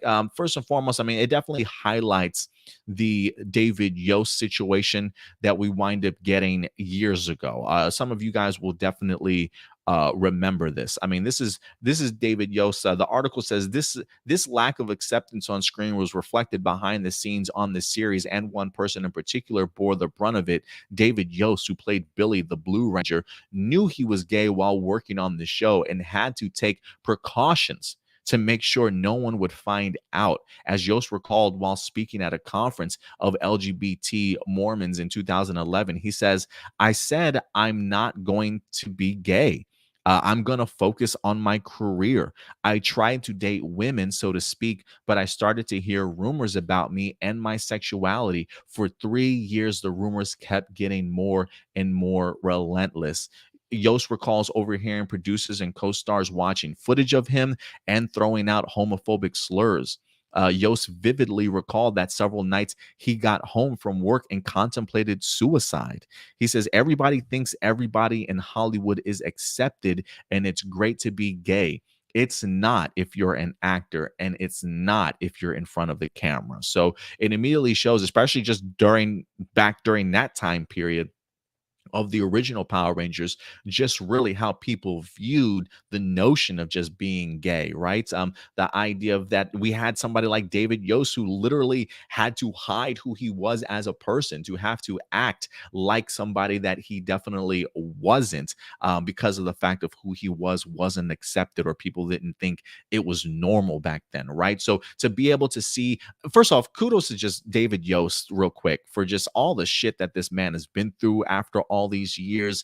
And still, I'm sure he's had to do a lot of healing and a lot of come to Jesus moments and a lot of forgiving of people that treated this man like shit. And the fact that David Yost is still out there being a big support to the LGBT community, being very vocal, and mind you, still being involved with Power Rangers after all these years. I mean, the strength and determination of David Yost is unlike anything that I've ever seen. So kudos to him for somebody that has been through the fucking ringer from Hollywood and everything that he's been through in the mindset towards it. So I just found that really interesting. He says, it was a humiliating experience to find out. I was worried I might take my own life.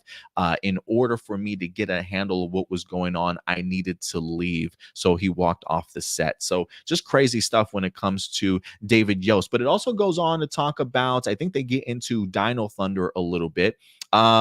It does say, after Yost left the series, Power Rangers continued on one season after the other with straight relationships, still a cornerstone of plot lines. However, after the franchise was acquired by Disney from Saban, small steps were made to try and include queer characters, right? So progress, but still very much hidden, right?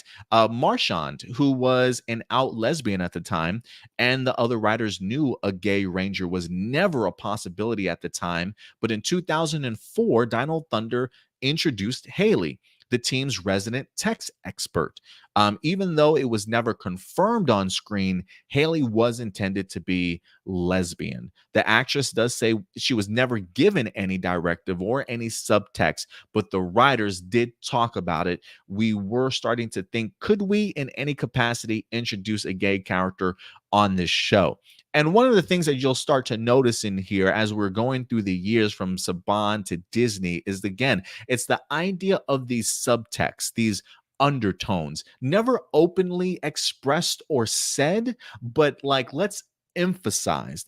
And maybe that is a step into getting to where we are today. But again, just kind of looking back on the idea that people aren't comfortable with you coming out, so we have to play up the role instead of just saying who you are. You know what I mean? And I'm sure that's got to be pretty terrible to kind of feel that way in regards of not being fully accepted. It says, in an interview of Den of Geek, Marchand cringed at the memories, comparing it to the infamous Hays Code of early Hollywood that effectively banned direct reference or positive portrayal of gay characters in films outside of deep subtext.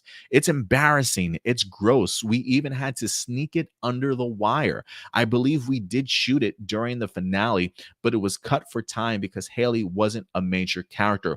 All of this just to feel represented by people that don't want you to feel represented. It's pretty crazy. It's pretty crazy, honestly.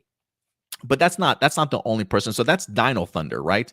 Let's jump over to, I think, one that a lot of people will make connections to, and that is, in fact, Ninja Steel. It says it took another 13 years and Saban reacquiring the brand for the franchise to try again, and once again, it relegated it to subtext, not speaking about it openly, but hints and suggestions in the sense of like we're almost ashamed or embarrassed.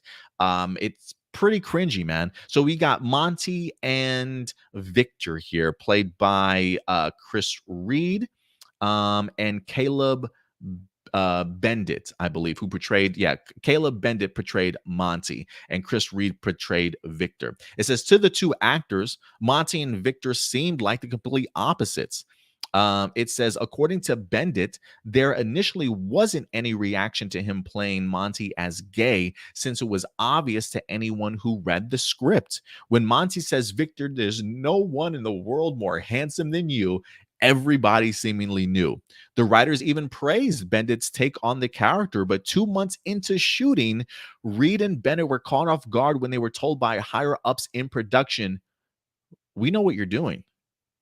He says, they told me not to push my knees so close together. They told me not to touch Victor. Stop staring into his eyes. I was like, okay, well, when you're talking to someone, typically you look at them in the eyes, especially when you're close. So now as an actor, you have to think, oh no, am I looking at them in their eyes too much? Of course, straight relationships in the seasons were more than acceptable, with two of the Rangers dating throughout the team run of the show, which, mind you, I don't think the article references this, but they also censored the straight relationship, because we do have, what was it, Calvin and Haley that wind up sharing a kiss at the end of Ninja Steel, and even they were almost embarrassed or ashamed to even put a kiss on the show, and that's from a straight relationship, mind you. So the fact that they literally had to pull these two aside, Vic and Monty, and have that conversation with them, saying in a sense, we know what you're doing here, right? That you're taking these undertones that we've kind of created, and you're making this character a certain way for other individuals to maybe relate, or whatever the case may be. It says, Bendit refused to follow any of the new directives, and everyone on set treated the new rules like a joke. No one ever enforced it. Bendit theorized that the directive was given solely as a way for the owner of the franchise, who was based in Los Angeles rather than New Zealand, to assert their control. It says, very common on other seasons, is how they expressed it also. He says, Bendit is key to stress that Monty being gay was only his interpretation for the character. He never would have openly confessed his love for Victor. Giving Monty a crush on Victor was a way to add flavor to the role and make the character feel more fleshed out. He says, to me, Monty is sweet and innocent. He's just so blinded by his love of his friend. The worst thing that could happen to him is he's not around Victor anymore. So again, he wasn't written to be gay. And I believe director Simon Bennett confirmed also that the gay relationship was never implied in the script. So it's just based off of actors' portrayal of their characters, based off how they personally feel about their characters and what they're viewing. So, but again, the fact that they had producers come in and really squash that, I found rather interesting. Same thing with the 2017 Power Ranger film, which includes a gay character, although one that wasn't out. And I do believe they, the reference that they have was, boyfriend problems, that we wind up getting the line from Becky G as training the 2017 movie. But again, right, it's the idea of, she doesn't, it says, but Trini doesn't directly respond. The film never outright states how she identifies, but it's clear she's not straight. At the time of the film's release, Israelite confirmed to us that Trini has a lot of questions about her identity, and I think she hasn't figured them all out yet, is what Dean Israelite wind up saying. So yeah, it says many viewers did question why Trini didn't label herself in the film, or why Trini wasn't more comfortable with her identity. So again, more subtexts, and more, I don't want to say necessarily keeping them hidden, but just not necessarily coming out and embracing it, sort of thing.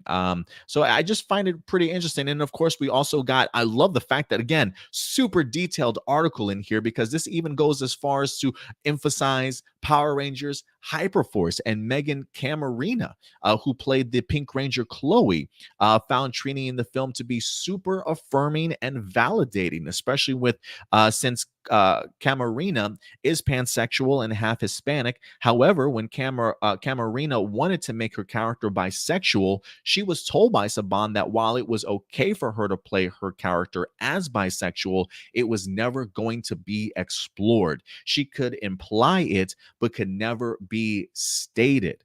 This was made all the more difficult at the time because Camarena wasn't out publicly.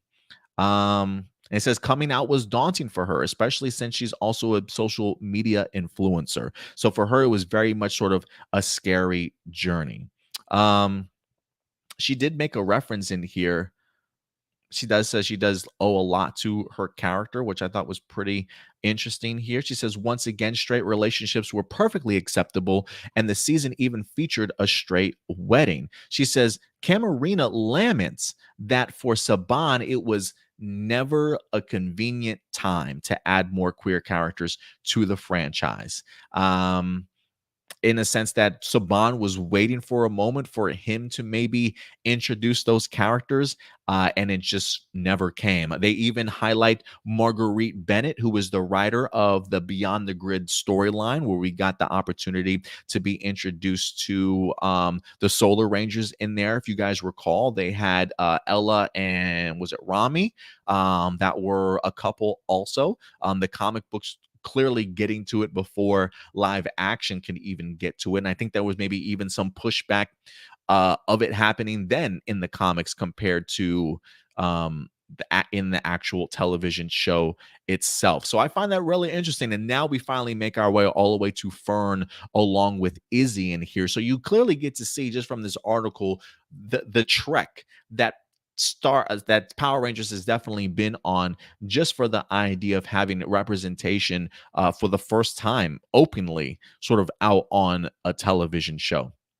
So it says, making Izzy a member of the LGBT community was a writer's intention from the beginning of her character development, said Simon Bennett. It says Bennett does reveal that when episode 5 of the season was being written, where Fern was first introduced, he and the writers weren't sure if they'd be able to follow through with their vision for Izzy and Fern. Bennett didn't elaborate on the process of getting the approval for Izzy being queer, simply stating, as always with the production process, there were a lot of conversations across both teams. So Simon Bennett even had to fight for this particular moment, but he says that when it was approved, and it says Izzy being approved as queer had nothing to do with the show moving from Nickelodeon to a Netflix series. And when it was approved, they wind up having a rainbow cake to celebrate. But I find this last part interesting here because for me, this harkens back specifically to that episode in which we see Fern and Izzy. And one of the reasons why I really appreciate the way that it was handled on TV, it says, with feedback from GLAAD, which stands for Gay and Lesbian Alliance Against Defamation. It says the writers carefully crafted Izzy's story as Bennett describes, portray a piece of what kids may see in their everyday life. A conscious part of this was making it clear that the two were together, with Fernan telling another character that she doesn't date boys, the kiss on the cheek, and Izzy using the word girlfriend. This decision was supported by GLAAD and part of the writer's effort to make the relationship between the two realistic and ongoing, though not necessarily too perfect. The most important thing to the team was to normalize the relationship for audiences and portray it the same way they would any other relationship. In the delightful turn of events, Izzy and Fern are only confirmed relationships so far in this series. When the episode aired, some fans questioned how Izzy and Fern identified while they were dating. We didn't know that they were lesbians, bisexual, or anything else. Bennett says, like Fern, Izzy would also say that she doesn't date boys if asked. So there's a little bit of an insight for you. It says the main thing that we didn't want to get tangled up with was labels in a show that is made for young children. And then this is where some people, if you had pushback on the idea of, well, why should kids at such a young age be introduced to this? Understand that was certainly thought about clearly, right? When it says one of the main things we didn't want to get tangled up with is labels in a show that was made for young kids. We wanted to simply portray a loving, realistic relationship in a way that is suitable for the show's target audience. And even going back to Marguerite Bennett, who had the opportunity, who knows that younger kids and teens discovering their sexuality feel a lot of pressure to pick a label for themselves. She gets why it's so important to have labels when it comes to media, what with so many character sexuality often left ambiguous. However, she says, I thought I was bisexual for a long time. This is the Marguerite Bennett, writer for Beyond the Grid. And now I really feel quite comfortable that I'm lesbian. Things changed over the course of a human experience. The fact that it wasn't Fern saying I'm bisexual or I'm lesbian, she just said I only date girls, that got the same point across without requiring you to have to identify, definitely hammered home. Um, and so it also says Dr. Thomas describes that many queer relationships on TV often jump right into physical intimacy, and she loved how Izzy got to have moments like getting her hair done to impress Fern. It says we associate queerness with it's instantly sex. You're a teenager and you can't control your body parts. And that's fine, but queer kids also need a way to learn how to interact with each other. If I were to watch these episodes as a younger person, it would probably help me understand how to talk to other people I was attracted to. Having this kind of courting and flirting, this unsureness around whether someone likes you or not, that just doesn't really exist. I feel like Dino Fury did a perfect job of like, this is what puppy love looks like for queer folks. And I gotta agree with them, man. It says the show was even nominated for a GLAAD award. So I really do think that they've handled this as best as they possibly can, honestly. And they've been doing an amazing job when it comes to Dino Fury. But kudos once again to the writer of The Den of Geek. I would recommend you guys certainly check this out. Extremely eye-opening, honestly, and a really great showcase to show just how many actors, producers, or writers over the years have been pushing for this, the struggle they've gotten from Disney or Saban or even other higher ups, executive producers, to kind of hide things or keep things on a hush, not having them come out openly, but having to hide things in subtext. Those are really the type of like struggles that Power Rangers have definitely been through. So it's been a long journey for 29 years to get where we are when it comes to Fern and Izzy. But I think all of those trials and tribulations really formulated an incredible episode that I myself, even other writers, the GLAAD Association, all feels like for the most part it was handled incredibly well. And I love the fact that it's really to emphasize just simply what a loving relationship looks like. That same connection with Fern and Izzy, it doesn't matter who would have been there. The way that they expressed their relationship would have shown no difference between a queer couple or a straight couple. I think they truly did handle it incredibly well. Very safe, but I think at the same time, like Marguerite shows, the fact of, even though it is a younger audience, sometimes I think we have to stop acting like we know everything, you know? Um, Sometimes I think because of the fact that we're not in a particular group, we don't necessarily fully understand what that struggle is. So there are immediately going to be people that when they see the Fern and Izzy stuff are immediately going to think to themselves, this shouldn't be shown to kids, right? That's because that's your way of thinking, and if that's the way you're thinking, that's fine. But the pushback that I would have is, one, you're not a kid anymore, and two, you're not a kid that has trouble identifying with who they certainly are. And trust me when I say, according to even Marguerite Bennett, there are kids out there even at this young age that are certainly trying to find themselves and to be able to see themselves represented in a very fair, very mature, um,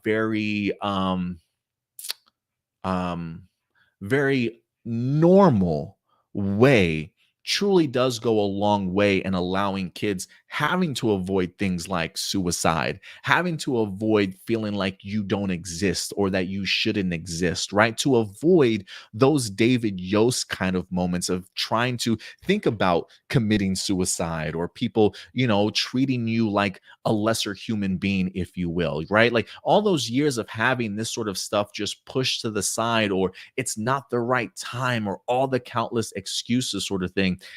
Those days have got to come to an end, man. Those days have got to come to an end. So to be able to see Dino Fury and Simon Bennett, and again, to be thoughtful and mindful for how parents might react, some of the pushback that you might get, and to give us that sort of Izzy and Firm moment, which I thought was handled with great kid gloves for sure. I thought would really go a long way, and I'm really hoping that this episode is quite impactful for younger audiences, certainly going forward. Because you're right, the article is right in the sense that sometimes these queer relationships and couples are built or showcasing just pure intensity, right? That is like sinful. Look at the devil's work, and they're just making out and kissing all on each other. These queer folk, right? Like sometimes that's just how it's portrayed, and that sort of portrayal can really put a lot of positive, like really negative vibes into people's heads. So that's probably like the first pushback or first worry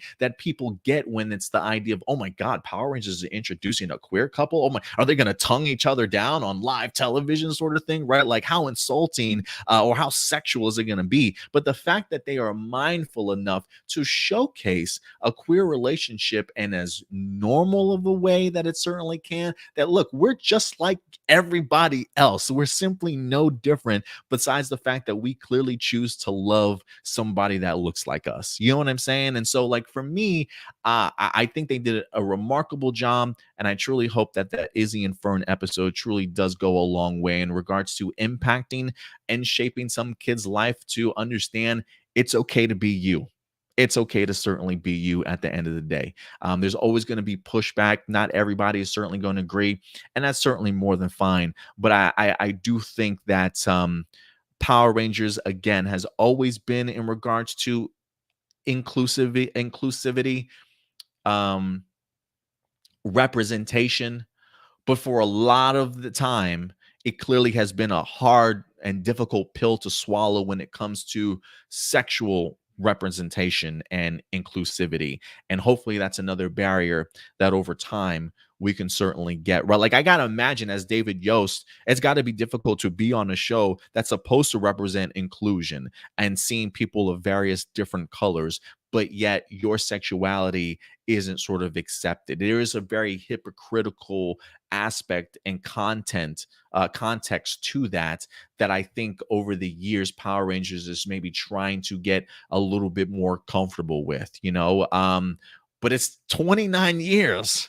to get to this point. I mean, talk about a struggle and a path and a journey, and the fact that Simon Bennett and them still have to have these conversations with the higher ups to approve this happening just goes to show you that change, while it definitely comes, it can be slow at the same time. But we're here. We're here. And hopefully the idea that we got the first will now allow for a waterfall or a landslide or of changes to certainly come. And it's just an idea of representing people in the world around you and what it certainly looks like on a regular basis.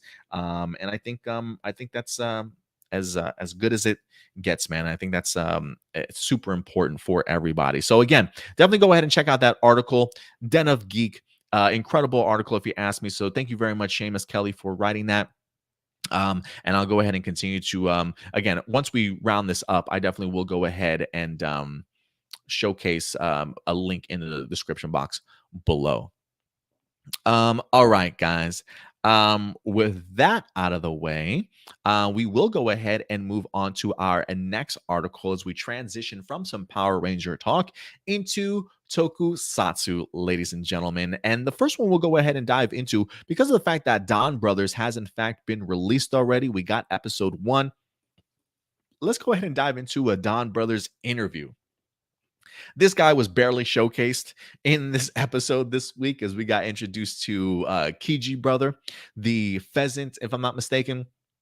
Got the opportunity to see his human form very briefly in Donbrothers episode 1, coming through to help them out into the fight sequence, but quickly bailing on the team when it came down to any time for the team to really get to know each other. You know what I'm saying? After the battle scene, Don Momotaro and KijiBrother just bounce on Oni's sister and kind of leaving her helpless. So while he definitely has a brief moment in this series, I thought it was kind of interesting some of the aspects that were brought up in this particular interview. So let's go ahead and dive into this interview, guys, and give some shine to the actor that portrays KijiBrother himself, because he does bring up some things that I think we should certainly talk about, especially when it comes to the future of Super Sentai. Yeah, this is from Tokusatsu Network. It says Avataro Sentai Donbrothers Hirofumi Suzuki interview.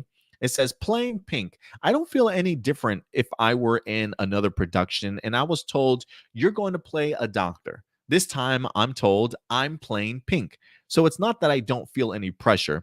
I'm experiencing the same pressure. I feel all the same. I feel happy knowing that I'm the only one who gets experience to play the first male Pink in the world. And it's funny because this past week,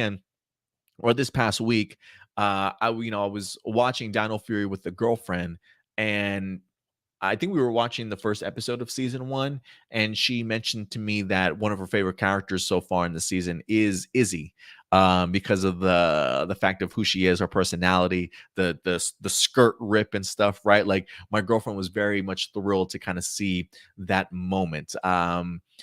In a sense, like victory, you know what I'm saying? And so I think the next victory for her, one of the things that she said she personally would like to see is a male Pink. So my girlfriend is pushing for a male Pink in Power Rangers, and I thought that was fascinating at the fact that, well, when it comes to Donbrothers, we're at that moment, right? A lot of people have been asking not only for an Asian Red Ranger, a female, like full on lead Red Ranger, but also a pink male. And the fact that Donbrothers is providing that for us, I think is really going to go a long way. Unfortunately, I don't think we're ever going to see this adapted into Power Rangers.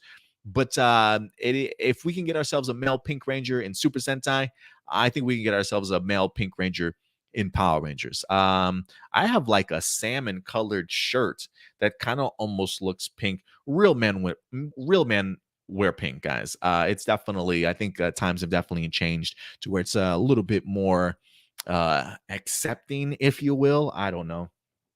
They did ask, do you like the color pink? He says, if the choices were pink and another color, I'd go with pink. He says, when we, the other Don Brother cast members, talked about our favorite colors, everyone picked their own color except me. He says, I picked red. I didn't grow up in an environment where one would pick pink.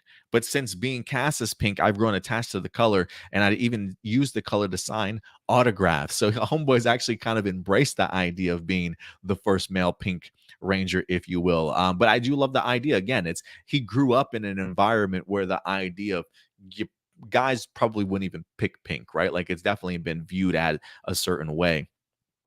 Um, he says thoughts on being the oldest. He says at first I thought I'd be it'd be a youngins only club, but youngins playing heroes are more than that. They're all friendly and we all get along. So I am kind of curious if he's the oldest in this group or not. It feels like he probably is. I would be curious to see who the other teammates definitely are as far as like age wise in regards to them.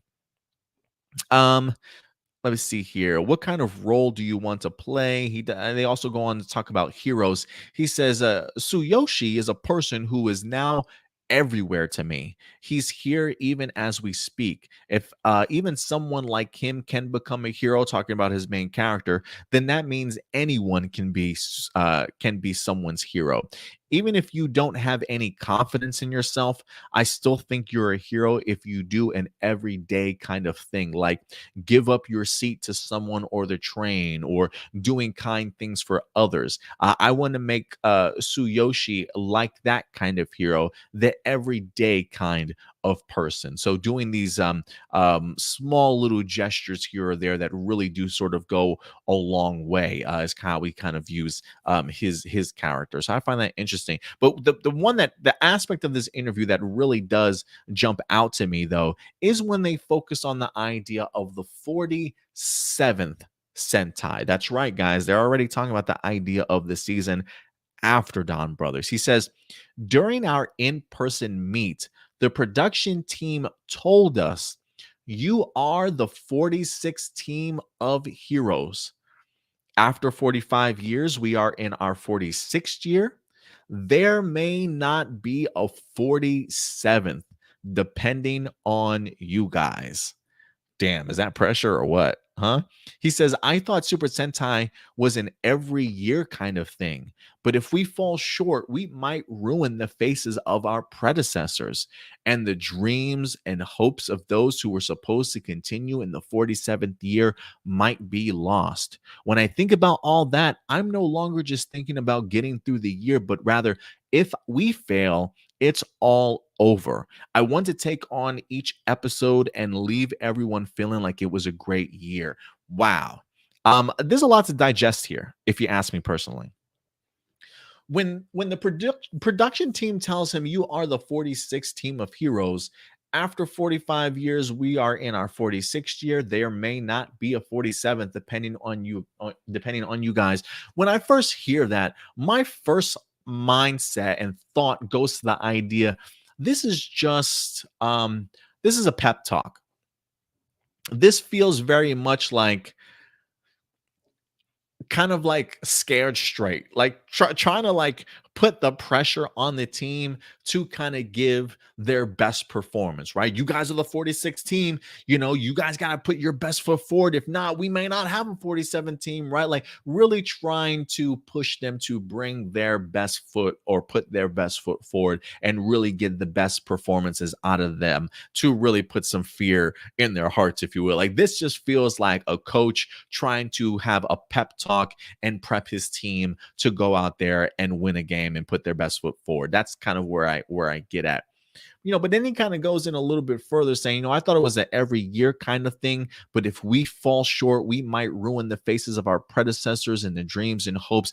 It almost feels like even KijiBrother maybe gets the idea that it's a pep talk, but I think he also understands the idea that again, I've never really been one to jump on board with the rumors of this is going to be the last year of Super Sentai, and I would never say that. Like I don't think this is going to be the last year of Super Sentai, and I don't think that's what he's saying either. But I think, like with every show, if you underperform, there is a chance of cancellation, right? If your toys don't perform, if you don't get the viewers that we're certainly trying to attest after almost 50 years, I'm pretty sure Super Sentai has had its high roads and its low roads and its bumps and stuff, maybe coming close to cancellation one or two times. Who certainly knows? I always think there's an opportunity and a chance to happen if you don't fully succeed or if you don't necessarily put your best foot forward. So I do think that there is some credibility to that aspect, just because if you don't perform, it's hard to even come back for a sequel. You know what I'm saying? So I do think there is a little bit of confirmation in the sense of, it may not come back, but I don't think this is by any stretch of the imagination. Yep, Donbrothers is ending off Super Sentai. I'm definitely not getting that at all, but there is a sense of, you got to bust your ass for this season to make sure that we get a renewal. You know what I mean? So we can certainly keep coming back for more. So yeah, talk about added pressure to automatically feel when it comes to being part of the Donbrothers. But yeah, guys, go ahead and certainly let me know your thoughts. Do you expect? I know the theory and the idea of Super Sentai ending has been out there for quite some time. So I am kind of curious if you guys have heard anything or if it's been a while since you've seen this. But I'm kind of curious to how you guys read what he's saying. Blossom says KijiBrother looks kind of cute. Okay, Blossom, I see you. He says a pink ranger who's a married man sounds Trey hot. Uh-oh. Are you one of those start calling you Candace Patton? Isn't like we're breaking up some relationships over here. The married man, Trey hot. Okay, Blossom. Okay. Y'all ladies better watch out. Y'all better lock your man down. Don't let him talk to Blossom. Let's see here.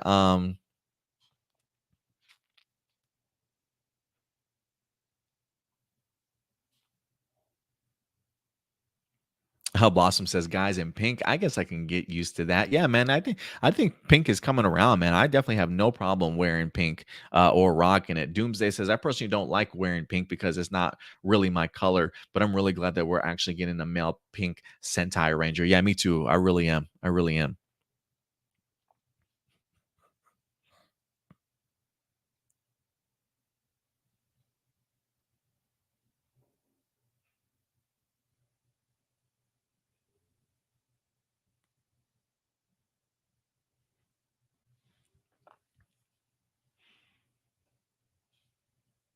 Let's see here. I know, Blossom. I'm just giving you a hard time. He says, I'm not trying to steal it from his wife, Adam G's over. I know, Blossom. I'm just kidding. All right, guys. With that out of the way, I definitely will go ahead and dive into our next topic for the day as we get more tokusatsu on hand here, guys, in regards to something that you guys have been really talking about for quite some time, but that is going to be our Kiramager versus Zenkaiger versus Senpaiger, as we've got ourselves a new movie on the horizon here beginning this April as we bring in two of the most recent groups, Kiramager in the season that I thoroughly enjoy and would certainly recommend to anybody, along with Zenkaiger, one I'm not writing so much home about, but character wise, there is an element of me that kind of interested to see what the combination of these two characters are definitely going to bring. There's certainly some fun loving aspects and lightheartedness from the hearts from these characters that we've seen for the past two seasons, that I think there is a combination here that would probably really work extremely well. And so April 29th is the date in which this movie will in fact be released, but I don't believe it comes to digital or Blu-ray at least until like September or August, if I'm not mistaken. But let's go ahead and dive into it because this week, guys, we actually got our very first trailer to Kiramager versus Zenkaiger versus Senpai. I know we had gotten some teases as of last week that we went ahead and focused on a little bit, but this week we find ourselves with an official trailer and an official poster. If you want to see what this poster looks like in its entirety, you get the opportunity to see some Red Rangers up at the top. We're talking about Senpaiger here, right? That kind of influences the idea of like masters or your peers or like people that have come after you, the people that you kind of look up to, your teachers, your masters, if you will. So it looks like this. It looks like it might be an all red team here. It looks like Go Busters there, Kyryuger's there. It looks like even Tokyuger's in there, Ninja, Zuoger. It looks like this is very much going to be a celebration from Gokaiger to recent, because I think I even see Lupin Pat in there. There's somebody between Lupin Pat and Yamato from Zuoja that I can't see. And then we've got Real Soldier. And then on the far left, we've got Gokaiger and we've even got Lupin Ranger. I'm sorry, that's Pat Ranger, the police officer. Who else is in there? Two Kaiser, Karame Silver, Stay Caesar's in here, and then the rest of the cast. So this is going to be stacked. This looks stacked so far. But let's go ahead and dive into this actual trailer itself and get some more details. This is from tokunation.com. I don't know if I'm going to mute this though, because I ain't trying to get so let's go ahead and start this over. But this is like just a quick 15 seconds. But clearly we get to immediately see Zenkaiger and Kiramager here. It says Toei has uploaded the first teaser for the upcoming Super Sentai crossover project. You get the opportunity to see some of the villains very quickly in here too. It says this teaser confirms two Super Sentai veterans returning for this special event. Oh, there's Kaido once again. Great team up shot of everybody in their civilian modes here. Looks like we got Stacy and Tommy Tomo between each other to separate that break with the teams. More explosions. Great poses. A couple fights. I'm really looking forward to the collaboration of Room and Shiguru. Yeah. Oh, and then of course, confirming the Sentai veterans, we got Lupin Red and Gokai Red, who are going to be playing a significant role in this movie also. So yeah, April 29th is the screening, and the home media release schedule is September 28th of this year. So September it will be made available. I also want to go ahead and dive into this other article about it, because this one gives us a little bit more insight in regards to the story and the returning cast officially announced. It says the story for this movie: Princess Mabushina, Queen of Crystallia Kingdom, visits Zenkaitopia, the Earth from Zenkaiger, in search of the four Kaname stones that have been scattered throughout the various worlds. The four stones, are those the same stones that we saw them trying to find in the Kiramager season that like gives you a wish sort of thing as it gets used? There's something that tells me that those are the stones they're referring to. I could be wrong. Juru and his friends go to Gokaitopia by a request. So it looks like the Karamazers are invited or requested to come to Gokaitopia. I am kind of curious as to how the Karamazers know about Gokaitopia. Um, I'm wondering if with what we saw in Zenkaiger and there being treaties and a lot of these worlds now being connected and being able to be traveled to, has the world in which the Kiramager team was on significantly changed to showcase like a new traveling system in between dimensions and universes and stuff. Like I do wonder if that's how it's grown for somebody like a team from Kiramager to just simply go to Gokaitopia. And I'm wondering if Gokaitopia is that Piratopia? Is that the same place where like Two Kaiser and them are all from? I'm kind of curious, or if that is that where the Gokaiger team is from. I was kind of always under the impression maybe the Gokaiger team was on Piratopia, but maybe not, unless they're the same place. Meanwhile, the Zenkaigers who returned from their trip through parallel worlds are attacked by Kalbi World and taken to Yakiniku restaurant room. The only way out is to eat all the meat that is being served. The endless Yakiniku full course from hell puts everyone in a top spot. That would probably explain why we saw in the other teasers everybody eating a bunch of meat and fighting over meat. Like, what is going on here? But that definitely explains it. At the same time, Kyrie and Captain Marvelous try to join in on the secret treasure hunt after hearing about the Kaname stones. The Super Sentai rally together, transcending the barriers of worlds. The battle for the hidden treasure unfolds. I'm actually really looking forward to this. Anytime you get Kyrie and Captain Marvelous, or just Captain Marvelous on board, I'm here for it. The fact that we've got some thieves, some pirates, all hunting for a treasure, sound like it's going to be a pretty good adventure, to say the least. But I'm loving what we're seeing so far. And yeah, the entire cast is in fact returning. In case everybody was certainly wondering. But yeah, man, I'm looking forward to this. It can't come any sooner. Once it actually does drop, guys, if anything, we certainly will be doing our review for the movie as well. So let me know your levels of anticipation when it comes to Kiramager versus Zenkaiger versus Senpaiger. I'm actually also hoping that, if anything, at the end of the day, I'm really hoping that we wind up getting um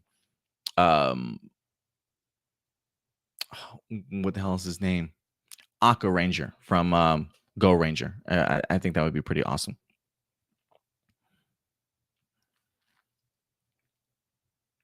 Let's see here. Yusai says, "Let's get it. Marvelous is back again." Yeah, he says, "I'm hyped for him to meet Zox." Yeah, that's definitely one interaction I definitely need to see. I was really hoping that we would get that interaction in Zenkaiger, and unfortunately, it just never happened. So, Blossom, she's pumped for it. She says, "I get to see my sweet Babu again," talking about Juru. Usai's pumped too. He says, "Juru is the GOAT. Don't at him." No, I absolutely love Juru. He's fantastic. Let's see here. Blossom says Tokuger is going to be a part of it. Sweet. At least just based off of the poster. It looks, and maybe I'm wrong, but if you guys look at the poster between Kyuryuger and Ninja, I believe that's Tokyo Red. I believe that's Tokyo Red. Yusai says, "I'm honestly not looking forward to seeing Lupin Red. Always felt like he was a cheap knockoff of my boy Marvelous. I just need him to realize he ain't valid and see how a real one works." Yeah, we'll see how he interacts with Gokaiger. I mean, with Captain Marvelous for sure. It's like a Dollar Tree Captain Marvelous over here. Poor Lupin Red. S Karoma in the house. What's up, S Karoma? Good to see you.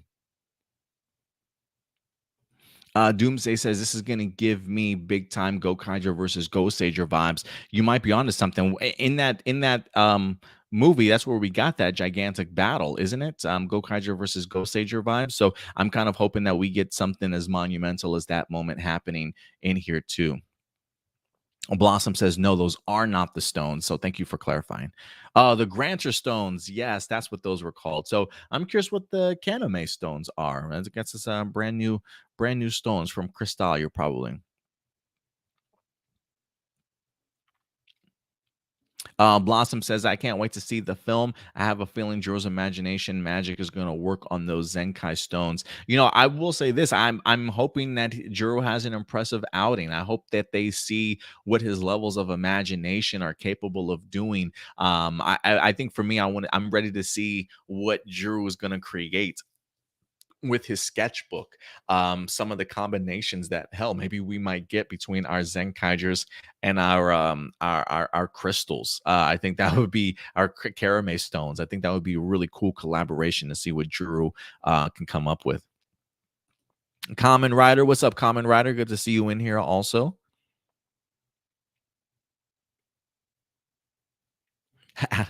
Adam says, glad to see your Ethernet cable is plugged in. Not gonna forget anymore.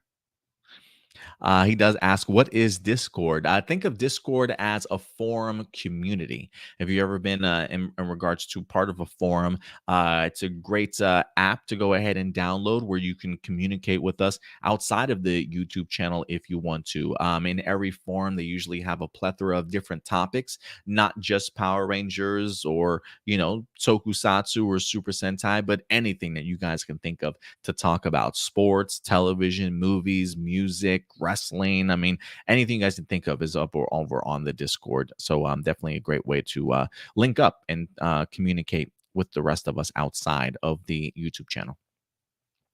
All right, guys. I think with that, though, I think that will wrap up all of our topics for the day. So thank you very much, guys, for certainly joining us. Listen, I do want to say one thing real quick. I do know I didn't get the opportunity to read all the comments in the live chat, but I do know that clearly the queer representation from Power Rangers has really triggered some people, or at least got some really sensitive discussions and topics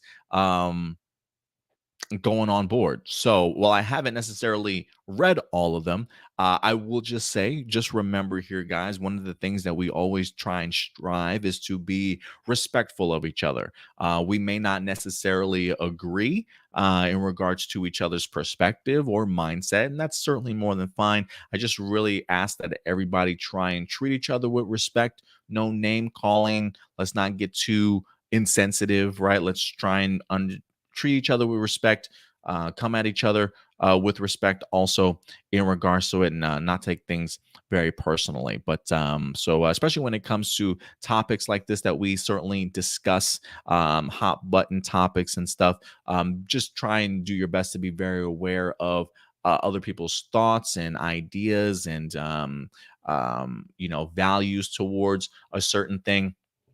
But also let's do our part to educate and try and understand everybody's points of view, even if we don't necessarily agree with it. Because I do want this to be very much a house where people feel very comfortable in being who they are, and being able to certainly express themselves. And if you don't agree with them, you don't necessarily have to respond to them. Or if you don't disagree, if you do want to have some pushback, just have it in a very mature and debatable sort of form. You know what I mean? That's one of the things that we try and just have around here, is a place where people can express themselves, their opinions, and not be beaten up for it, but create some good discourse and great discussion and some debates amongst ourselves. But remember, at the forefront of all of those debates, respect. We are all human beings at the end of the day. So let's just remember that. All right. So outside of that, we will be diving into your guys' live viewer questions. So let's go ahead and get it. Where's my phone? Oh, I found it. Let's go ahead and pull this up. Let's see what we got here, man.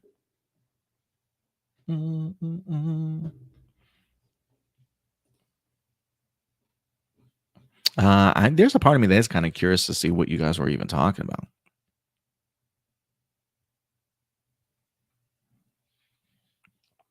Let's see here. What do we got? Man, breaking news. Amari Cooper being traded from the Cowboys. Bye, Amari. I'm gonna miss you. To the Browns for a late round draft pick. We'll see. We'll see. Anyway, let's go ahead and get into these questions. How many questions do we got today? Holy cow. Y'all not fucking around. We got 32 emails today. I will say this. Can I just FYI? Listen, guys. I'm not gonna put a blame on anybody, but one thing that I think has kind of come to um my attention is that while I definitely feel like we are getting some new people in regards to submitting questions and being part of the channel, I think I am starting to notice a couple of things. Specifically, like I do think that some of these accounts might be made up, in the sense that I'm seeing like some of the email addresses that these emails are coming from seem to be pretty similar, in the sense of name, I love you, name, always love you, and then the number at Gmail. I'm noticing on maybe like 2 or 3 different accounts that I'm getting questions from, and it feels a little bit too on the nose. So look, while I appreciate the effort and the attempt for people to either bolster our numbers or to make us feel like we're actually gaining some traction, do me a favor. One account per person. I appreciate the effort, if anything, to gain more subscribers. But I do feel like there might be one, maybe 2 people out there that are creating multiple accounts to submit either questions in or to subscribe. So while I appreciate the support, understand I'd rather just be you. You definitely don't have to go about all that way, all that extra work to either bolster our numbers or whatever the case may be.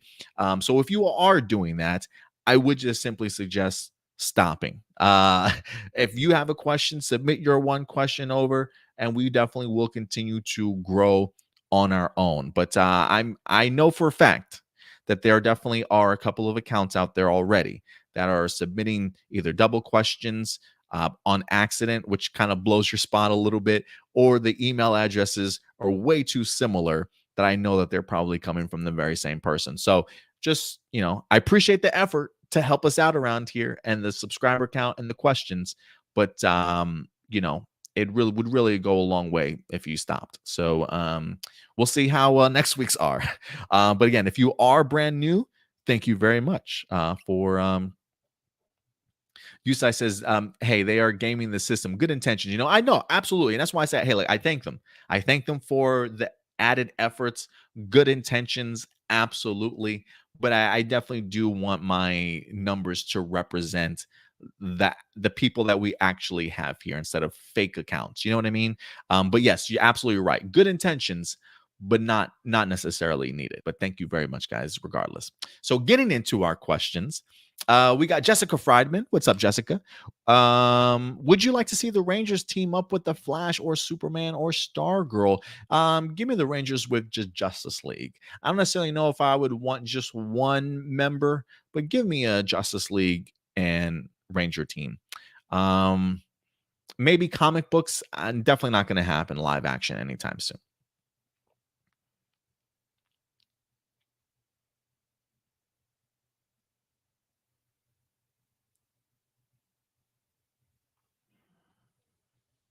This is from Marcelino. I said this before, but I didn't give a good presentation, so I would like to do it again. I think one thing that could benefit Power Ranger YouTubers is that they borrow some elements of Pokemon YouTubers, or as they called PokeTubers. It says, oh, thank you, Marcelino, for clarifying that. Power Rangers and Justice League, they have had a comic book crossover, so check it out, guys. Um, he says, hear me out. One thing that PokeTubers often do is they will use cartoon avatar versions of themselves to show on camera as opposed to using the actual faces. Okay. People know what their faces look like. It's just that they find it more fun to use this method instead. Another thing that PokeTubers do is the videos they make are always scripted and always hit a certain runtime. Whenever they make episode reviews, it's normally 2 to 5 minutes, or if they make 10 episodes, it's normally 15 to 20 minutes. To help them reach the runtime, they always make scripted reviews. The scripted reviews contain their thoughts and opinions. It's just presented more organically and fluid. Plus, it's easier for them to insert jokes in their reviews. Like, for example, whenever they are about to say the F word, they censor it with a Pokemon sound effect.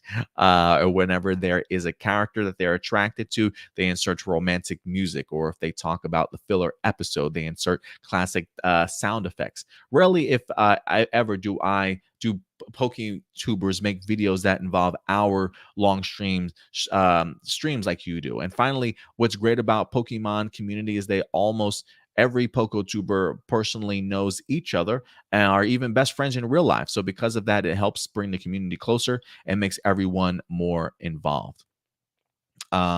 Plus, you're almost expected about 2 collaboration videos a month from 2 different PokeTubers.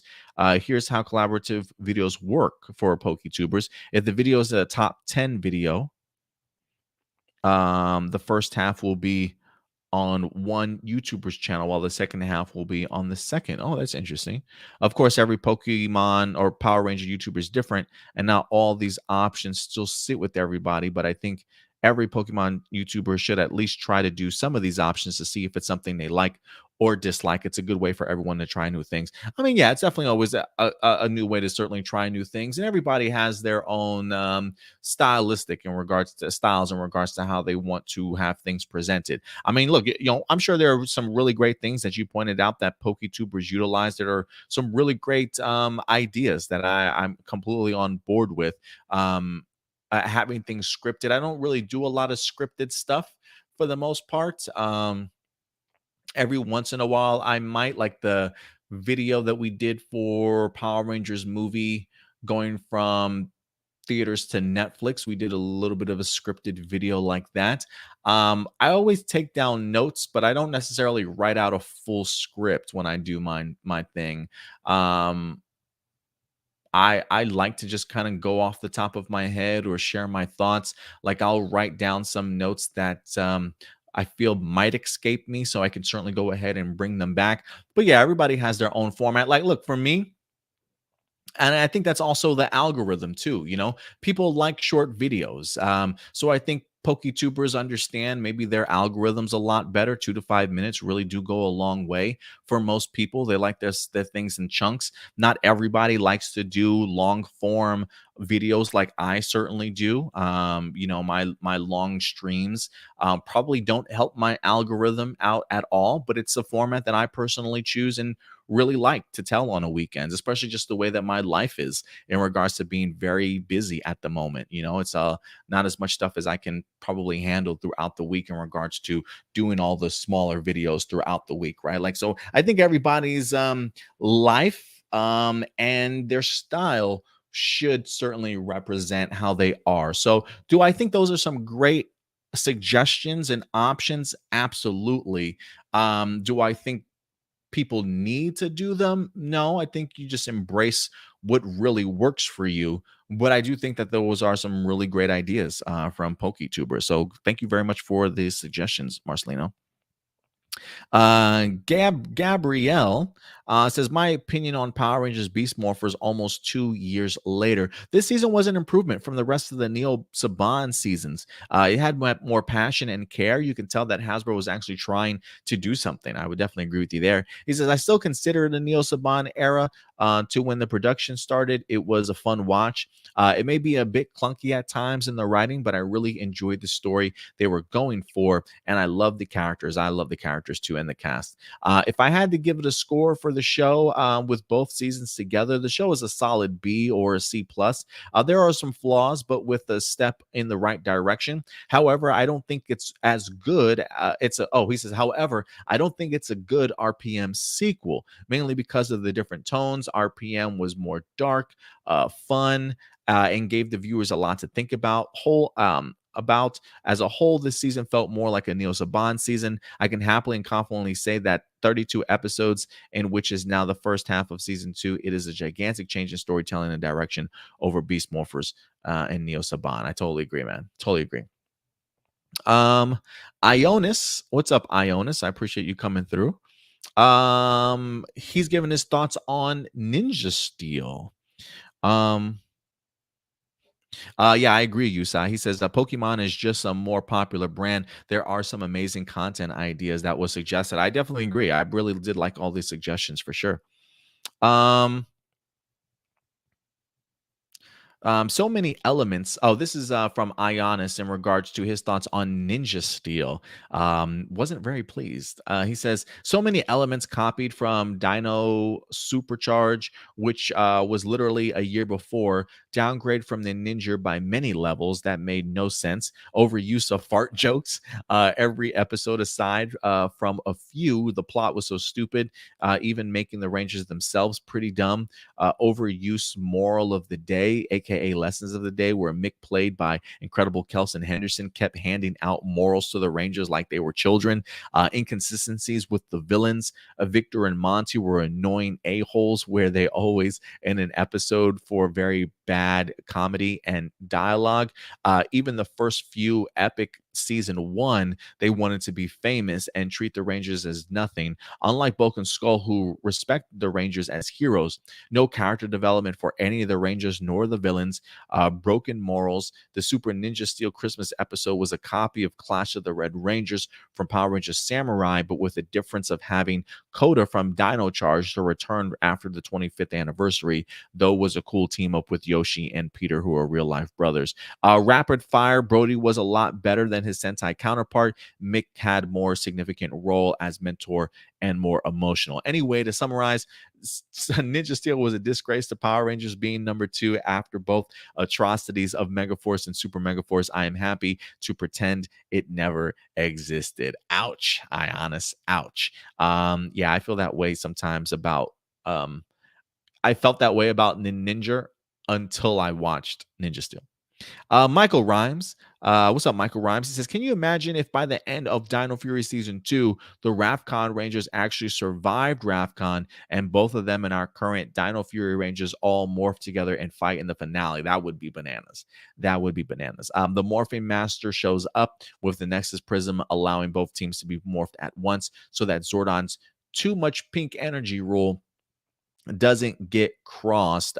All 6 original Dino Fury Rangers tell the current team that it's their moment. They showcase their handwork Zato taught them, since their hard work since Zato taught them since the beginning. That would be pretty epic, man, to kind of see both of those teams come together. Ibase saw this interesting timeline of what would have happened if Hasbro took over Power Rangers. Saw this interesting timeline of what would have happened if Power Rangers took over Power Rangers after Disney in 2010.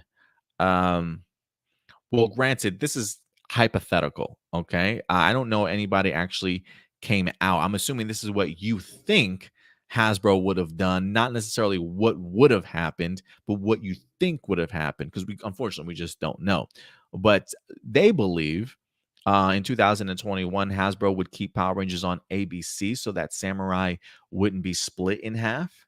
In 2012, we would get a full adaptation of Goseiger without skipping tons of monsters, Zords, and footage. Come 2013 would be Super Mega Force, or whatever Hasbro would like to call Gokaiger. Also more footage to use and maybe time to explore new powers. This year would be the 20th anniversary of MMPR's first episode of Day of the Dumpster. Assuming that Hasbro never intended to skip seasons, Um, we probably would have gotten Beast Morphers in 2014. Interesting. 2015 Dino Charge. This was a great season, in my opinion, but definitely could have been better. And Hasbro would have given us that. Considering that Hasbro skipped Tokuger, they most likely would have in 2016 as well. We would have gotten Zoologer in 2017, Kiramager in 18, and Lupin in 19.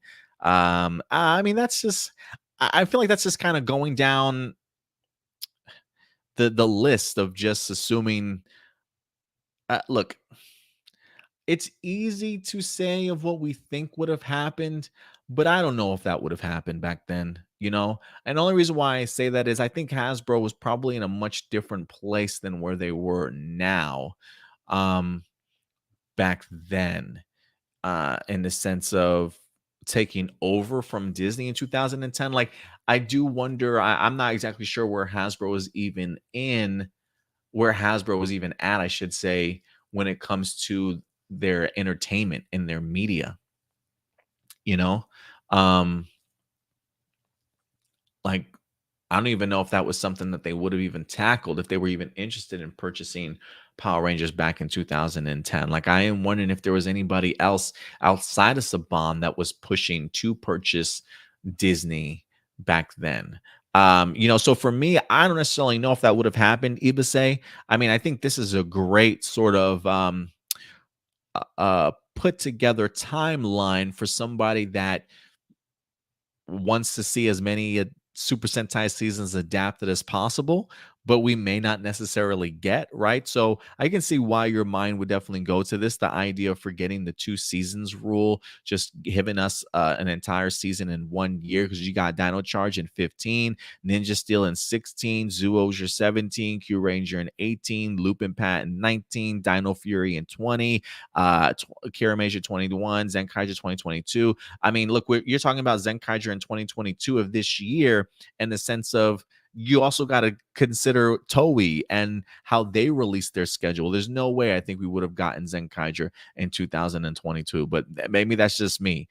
So no, I don't think that's accurate. I get why you're asking it or why you're putting together that timeline, but no, I don't think that timeline would have been accurate. J.K. Lawrence, I'm not sure how far you got through the second season, but I heard season 1 had some of the filler episodes that Simon Bennett had in the previous tweet when originally ordered as 22 single seasons. I mean, look, I'm pretty sure every season probably has a little bit of filler, but one of the things that we've talked about from some of the momentum swings that I've been seeing so far from people talking about season 2, while I haven't finished it yet, I've been hearing a lot of high praise about the first half of season 2 so far, which just lends me to personally believe that yes, while this season was meant to be just 22 episodes, and then unfortunately they were told, hey, now this is going to be 2 seasons, you were going to have to stretch this out. I do feel like Simon Bennett maybe put a lot of the heavy lifting storyline wise in the second season, and put more of the filler and maybe character development in the first season, which I think still says something, because I mean it was still a pretty good season, but I definitely do think season 2 might round out to be even better. So yeah, I don't know if that's the case, but it feels that way to me in regards to season 1 having probably more of the filler episodes than a season 2 would. Nicole Roberts, what's up, Nicole? Good to see you. Says, hope you all had a great week by the time you read this. You know how the 2017 Power Ranger reboot movie was a huge box office flop. Do you agree with other people, even longtime Power Ranger fan, that the movie failed because it did not have Super Sentai Japanese footage? Fuck no. No way. I've heard people are using that as an excuse for why the film had failed, even though it was the general public who did not really have interest in seeing the film. Lack of no. Super Sentai footage being that no. The movie failed because the movie forgot to be a Power Ranger movie. Or at least add those elements into it. I mean, the Power Ranger footage, no Power Ranger movie, I think, has utilized Super Sentai footage. I don't believe Turbo did. I don't believe MMPR did. The 2017 movie certainly didn't, and I wouldn't expect them to have utilized Super Sentai Japanese footage for a big blockbuster movie. Like, there's no way that Hollywood in the detail storyline wise, it's great character work. When it comes down to it, there was no Power Rangering or like just barely aspects of a Power Ranger show in there, let alone the martial arts and the great action sequences, amazing Zord battles. Like, none of that was like wrapped up in like the last 15-10 minutes of the movie, and it just kind of did it a disservice. So yeah, that and just the writing for it just didn't work, I guess. Francois Dupont, what's up, Francois from France? Is it me or do many people always complain about Netflix by giving it a bad rap, like having really awful shows and movies and canceling popular shows? People not realizing that when it comes to Power Rangers, each season changes by having different actors, motif, and storyline. So I will say this, Francois, that is one of the things that we've mentioned around here. I think there's probably, look, I will say this. I definitely think Netflix does get a bad rap. I don't know why. I really don't know why. Netflix for me, I think if anything, if there is like something, a pushback to Netflix, I would have, it would probably be the cancellation of popular shows pretty quickly. Um, I don't know what the algorithm consists of for Netflix for them to deem certain things a success or not. They're very much hush hush in regards to that, but it is a bummer. I feel like when Netflix tends to cancel shows because it's something that feels like the norm. But I do think outside of that, it does get a really bad rap. I mean, they talk about really awful movies and television shows. Netflix has gems. There are some gems when it comes to great stories, great television series, great movies on there. Is everything on there going to be great? Absolutely not. Some of that stuff is just like bantha fodder, just complete ish. That's probably not worth watching. So yeah, there some things on there? Absolutely.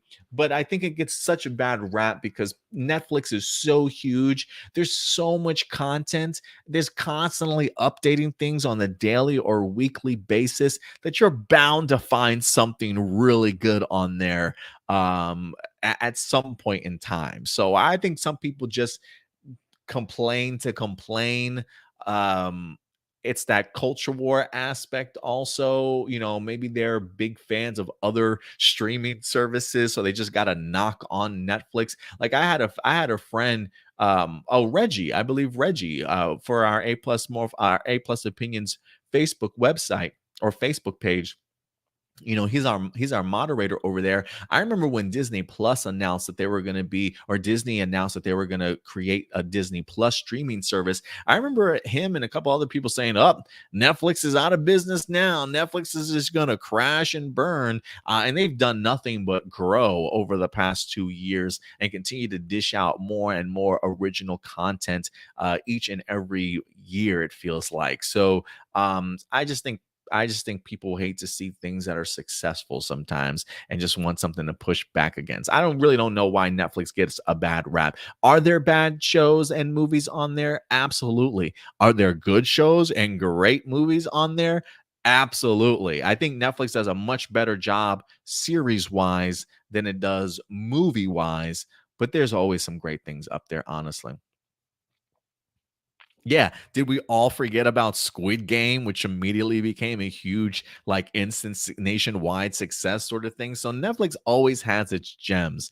So I never understand the pushback that it happens. And one of the things that I've always said when it comes to Power Rangers is if people worry about the idea of Power Rangers being canceled after one season, I think what helps Power Rangers is the idea that the themes do change, right? The cast members do change. We're going into a new era of Power Rangers here where it feels like Netflix has sort of adopted an entire franchise of things.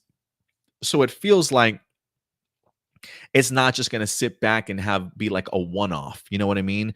And having to wait to see if something's going to be successful. I think it's going to give it this opportunity to grow and give us a couple of shows before they start canceling anything Power Ranger related. But I could be wrong. Matthew Rivera says, this has bugged me for a while, but you know how we all complain about Power Rangers having the same formula. Well, in my opinion, that's false. We've had tons of seasons in the Dino, in the Disney era and classic era where episodes are different, where there's no Megazord battle at the end, beginning or not at all. Many even just start the episode with bang nonstop until the last 10, 15 minutes, though. Thought I'd let it out. Well, thank you for sharing your thoughts, Matthew. Um, do we get some episodes like that? Absolutely. But I do think we get more formulaic episodes than we do anything else, right? Like I can point out, and which we did kind of point out with Dino Fury, the first couple of episodes here this season, we haven't had a traditional Zord battle, right? But if you look at the first half of this season, that's majority of everything when it comes to the first season of Dino Fury. So, yeah, are there moments where they change things up and it's not so formulaic? Absolutely. But I try and find me an entire season that doesn't do that, or try and find me a season that is half like that. I don't think that you can. So, if there are seasons like that, please go ahead and let me know. But so I think over the vast majority of 29 years, I think that's where the pushback is. Can they change it up every couple episodes throughout the seasons? Absolutely. But I think formulaic just means overall the vast majority of the seasons and the shows have done the formula the same way. 20 minutes, having to wrap up individual storylines in one episode, Zord battle at the end, right? That's plenty of episodes we've seen like that. Plenty. Adam Perea. Let's see here.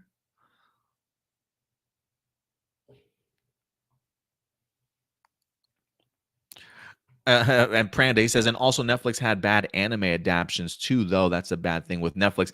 Absolutely. But does that mean Netflix is bad in general? Like it is terrible overall? Like that's what I'm talking about is the idea. Like, is Netflix perfect? Absolutely. But because of the fact that it's got bad anime, does that we mean that we all have to automatically shit on Netflix? Have we forgotten outside of maybe some of the bad anime, outside of others, some of the original series, some of the bad movies that Netflix has had? Is that all they have is just bad stuff everywhere you look? Absolutely not. There's plenty more gems on Netflix than I think there are bad stuff. So I just don't think them handling animation poorly should have somebody look at Netflix in a negative light. If that's the case, that's why you got Crunchyroll, right? That's why you got Funimation. Like I've never really thought of um no, I'm just saying. I know what you mean, Pranda. I'm just saying. I think some people take one aspect that Netflix is bad at and they just run with it as that's what makes Netflix or a streaming service in particular bad. Not saying that you are. I'm just pointing out just how the mindset of some people can certainly work. Adam Perea, he says, regardless of the future of Power Rangers and what Hasbro wants to do. It's about what kind of relationship Netflix wants with Power Rangers. Do they just want the content or do they want to be a part of the brand? Like, is Netflix going to facilitate future productions or strictly be a broadcaster? At the very least, I feel Netflix will have less red tape than Nickelodeon. Um, Dino Fury so far. Um, Dino Fury so far in its second season and the series overall has given me what I've always wanted from Power Rangers in a long time is a middle ground between super kid friendly tone and the ultra mature gritty stuff many people seem to want, which we've already seen in Time Force and Wild Force. Like at the end of the day, it's a kid show. We have some signs in Dino Fury taking itself a little more bit more maturely and seriously in tone. Sarcastic lines. Relationships, and actual emotional weight uh, in regards to certain things. Yeah, I definitely agree with you there. I definitely agree with you there. Um,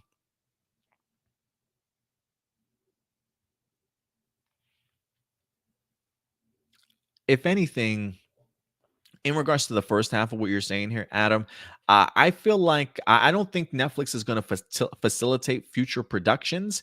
I think it's strictly going to be a broadcaster. Now, I do think that they will be some level of hands-on, right? I don't think Hasbro can create without at least informing Netflix. So I'm sure that they're fully aware of the content that's being brought to them. But I don't see them being in charge of, oh, that Jonathan Entwistle show that you've got. Yeah, we don't want you guys to do that. We want you guys to do something else. I don't think they've got that kind of sway. I think it's the idea Hasbro and E1 create what they want, and if Netflix wants to pick it up, Netflix will certainly pick it up, and they'll pay Hasbro for it and broadcast it. But I don't think they've got that type of say to facilitate future production. So like the idea of them even having a deal with Hasbro, to me, lets me know that Netflix has been um, having those conversations with Hasbro in regards to what it is that they're creating. And Hasbro's on board with the vision that they have, so much so that they're paying for that content. Like, yeah, we believe in it. So we'll see. So I see them more as a broadcaster, not a facilitating what gets produced going forward. Jericho, what's up, Jericho? He says, with this week being the 13th anniversary of Power Rangers ROM, what impact did it bring to the franchise, and why is it beloved by so many? One of the best, and maybe you meant RPM, I'm assuming. What impact did it bring to the franchise, and why is it beloved by so many to be the best and darkest seasons? I mean, I think you just nailed it on the head. The fact that it's the darkest season yet. Um, that I can recall when it comes to RPM. But it just showcased that you can do a lot with original footage and effort and time and putting your best foot forward, even though, again, it's just crazy to me that Disney didn't know what to do with this franchise and yet completely knocked it out of the park. Um, yeah, I totally agree. But yeah, it's definitely has managed to keep its great characters, great humor, great balance of that humor, like we just talked about in the previous comments, right? Being able to find that great balance in between a season really does go a long way. And I think that's what RPM was able to definitely bring to it, really pushing the envelope in regards to its storytelling. All that stuff really garners attention. Jackson Peterson, why is it that some Power Ranger fans who watch Super Sentai don't mind the comedy, but when it comes to Power Rangers, they always complain, even though Super Sentai becomes childish at times? I'm not sure if it has to do with Japanese culture. Sometimes I think the Super Sentai jokes hit a little bit better. I do think that they've gotten a little bit better with their comedy. I feel like Power Rangers depends more on physical comedy from time to time. That's why we have these really dumbass like comedic duos at time. I think it's just the way that they handle their comedy significantly different than that of Super Sentai. So for me, I think the Super Sentai jokes land a little bit better. Some of them do go over my head, especially because I do think some of them are cultural based that I personally just don't understand. But I feel like when it comes to Power Ranger comedy, it feels like they're just now learning how to incorporate comedy into a dialogue or into the main characters themselves, because it does feel like it's been a lot of cringy dad jokes in the past and physical comedy for Power Rangers to certainly kind of get by. You know what I mean?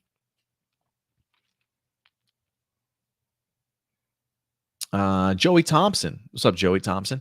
Don't you think it's disappointing that Super Sentai always has incredible crossovers, even during the era of COVID? Yet the recent ones we've had for Power Rangers, they were really bad or average because of poor writing, Saban's interference, and overuse of Sentai footage instead of being all brand new and original like Disney era and old school Saban eras. I mean, yeah, it's very frustrating, and disappointing as a Power Ranger fan that it's so hard to get what we truly want. I'll even put the idea of being non-union in that list of things that have really made things difficult, because I do think that there have been some Ranger actors in the past that would have loved to have come back and unable to because of the fact that Power Rangers has always been very non-union for such a long time. But yeah, everything else you added in there certainly makes sense. Poor writing, Saban's interference, overuse of Sentai footage, all that really does go a long way. But yeah, man, Super Sentai just tends to do their stuff better. Melissa, what's up, Melissa?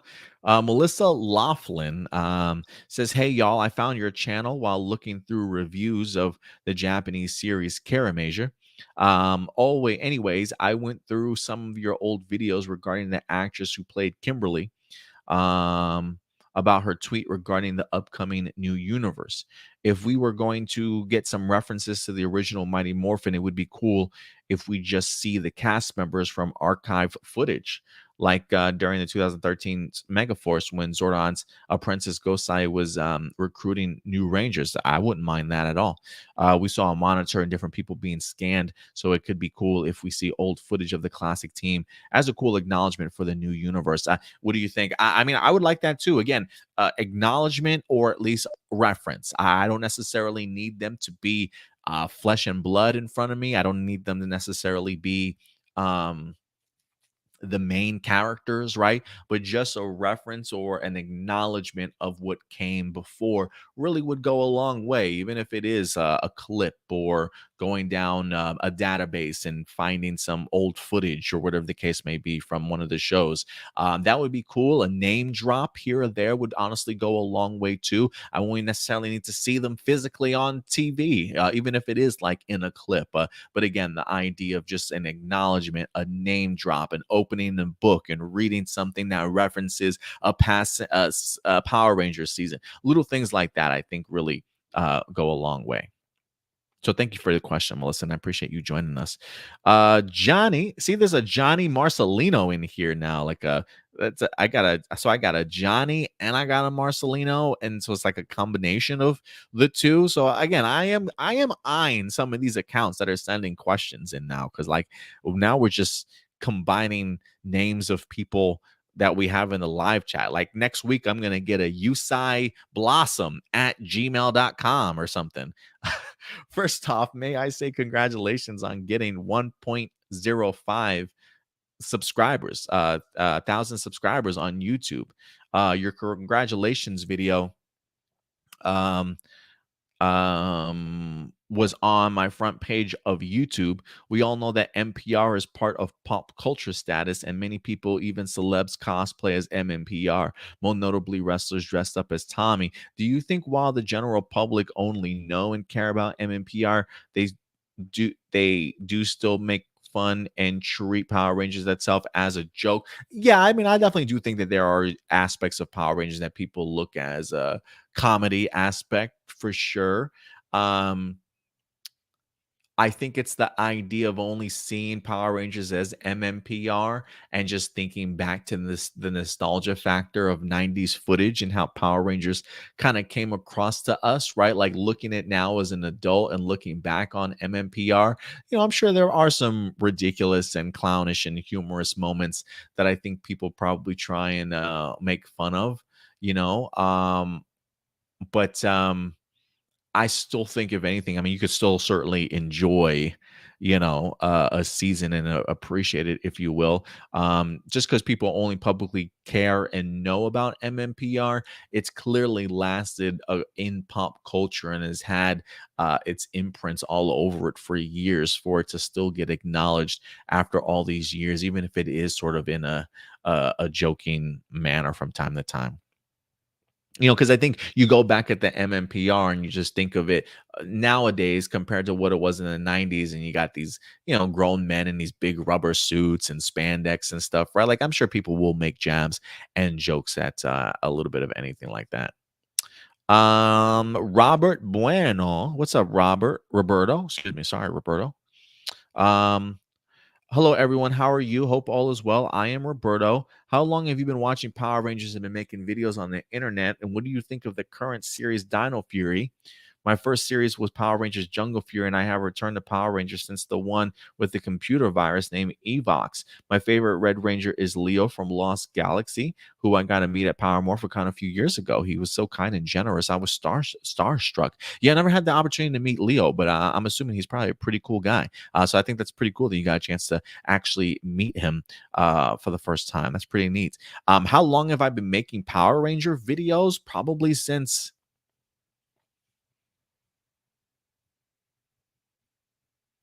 Megaforce. Have I been doing Power Rangers since Megaforce?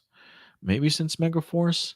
There's something that tells me I've been on here since 2012. So about 10 years, I believe I've been on YouTube.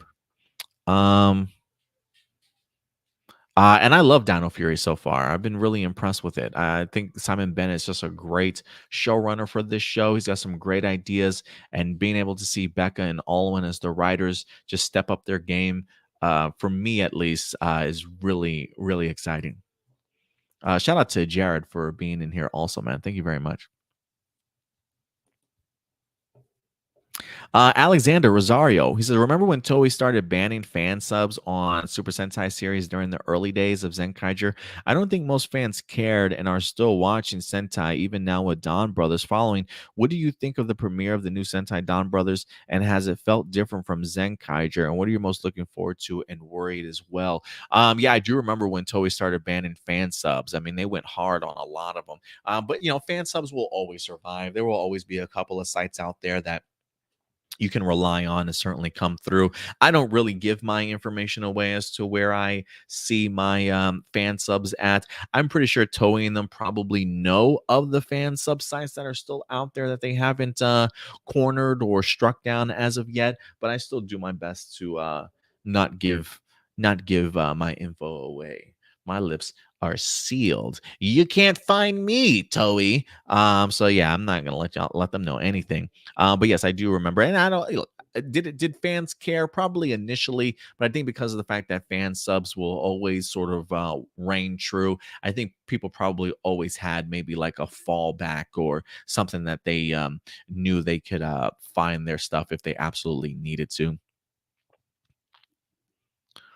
As far as the premiere of Donbrothers, one, I love the idea of Oni's sister really being the lead for this series. I don't know if she's going to be the full-on lead the entirety of the time, but to have the spotlight on Oni's sister to begin, I thought was actually pretty cool. The introduction to the villain and Sonoy really had me fascinated in the way that he's presented, the way that he speaks, the way that he carries himself. The costume designs in here look incredible to me for Donbrothers. The usage of the sunglasses that are presented to Oni's sister and sort of that digital parallel world that they find themselves in. Again, I referenced this in the review. It kind of reminds me very much of like Free Guy.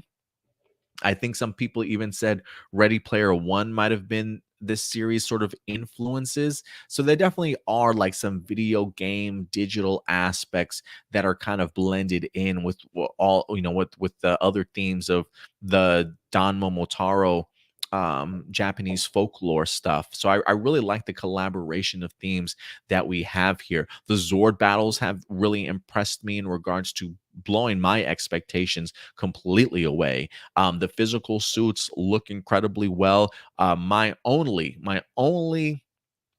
pushback for the first episode of Donbrothers was the cringeworthy CGI characters. Outside of that, everything else looks great, man. I'm totally on board with it, but it was definitely the character work that was like, I'm really worried. Like that really might take me out of it. Like I feel like anytime I see Donbrothers now, and if it's poorly executed with the CGI characters, I'm just gonna like roll my eyes every time that I see it. But I'm hoping. Look, Pink has a physical suit, so I'm hoping we do get some really great and elaborative close-up shots to use that suit more often. Same thing with Inu, brother, the dog. I definitely want to see a physical suit in play if there is one, more so than the CGI stuff. AJ, he says, as I write this, I just finished the first half of Dino Fury season 2. Since you have not caught up, this is for you. I think this is how Void Knight reveals. Hold on. You know what? I'm gonna wait on that one, bro. Since you have not caught up, this is for me or isn't for me. I'm gonna wait on that. I'm gonna wait on that. Brittany, what's up, Brittany? Appreciate you coming through. Oh, my little boy's crying. He must be kind of fussy today.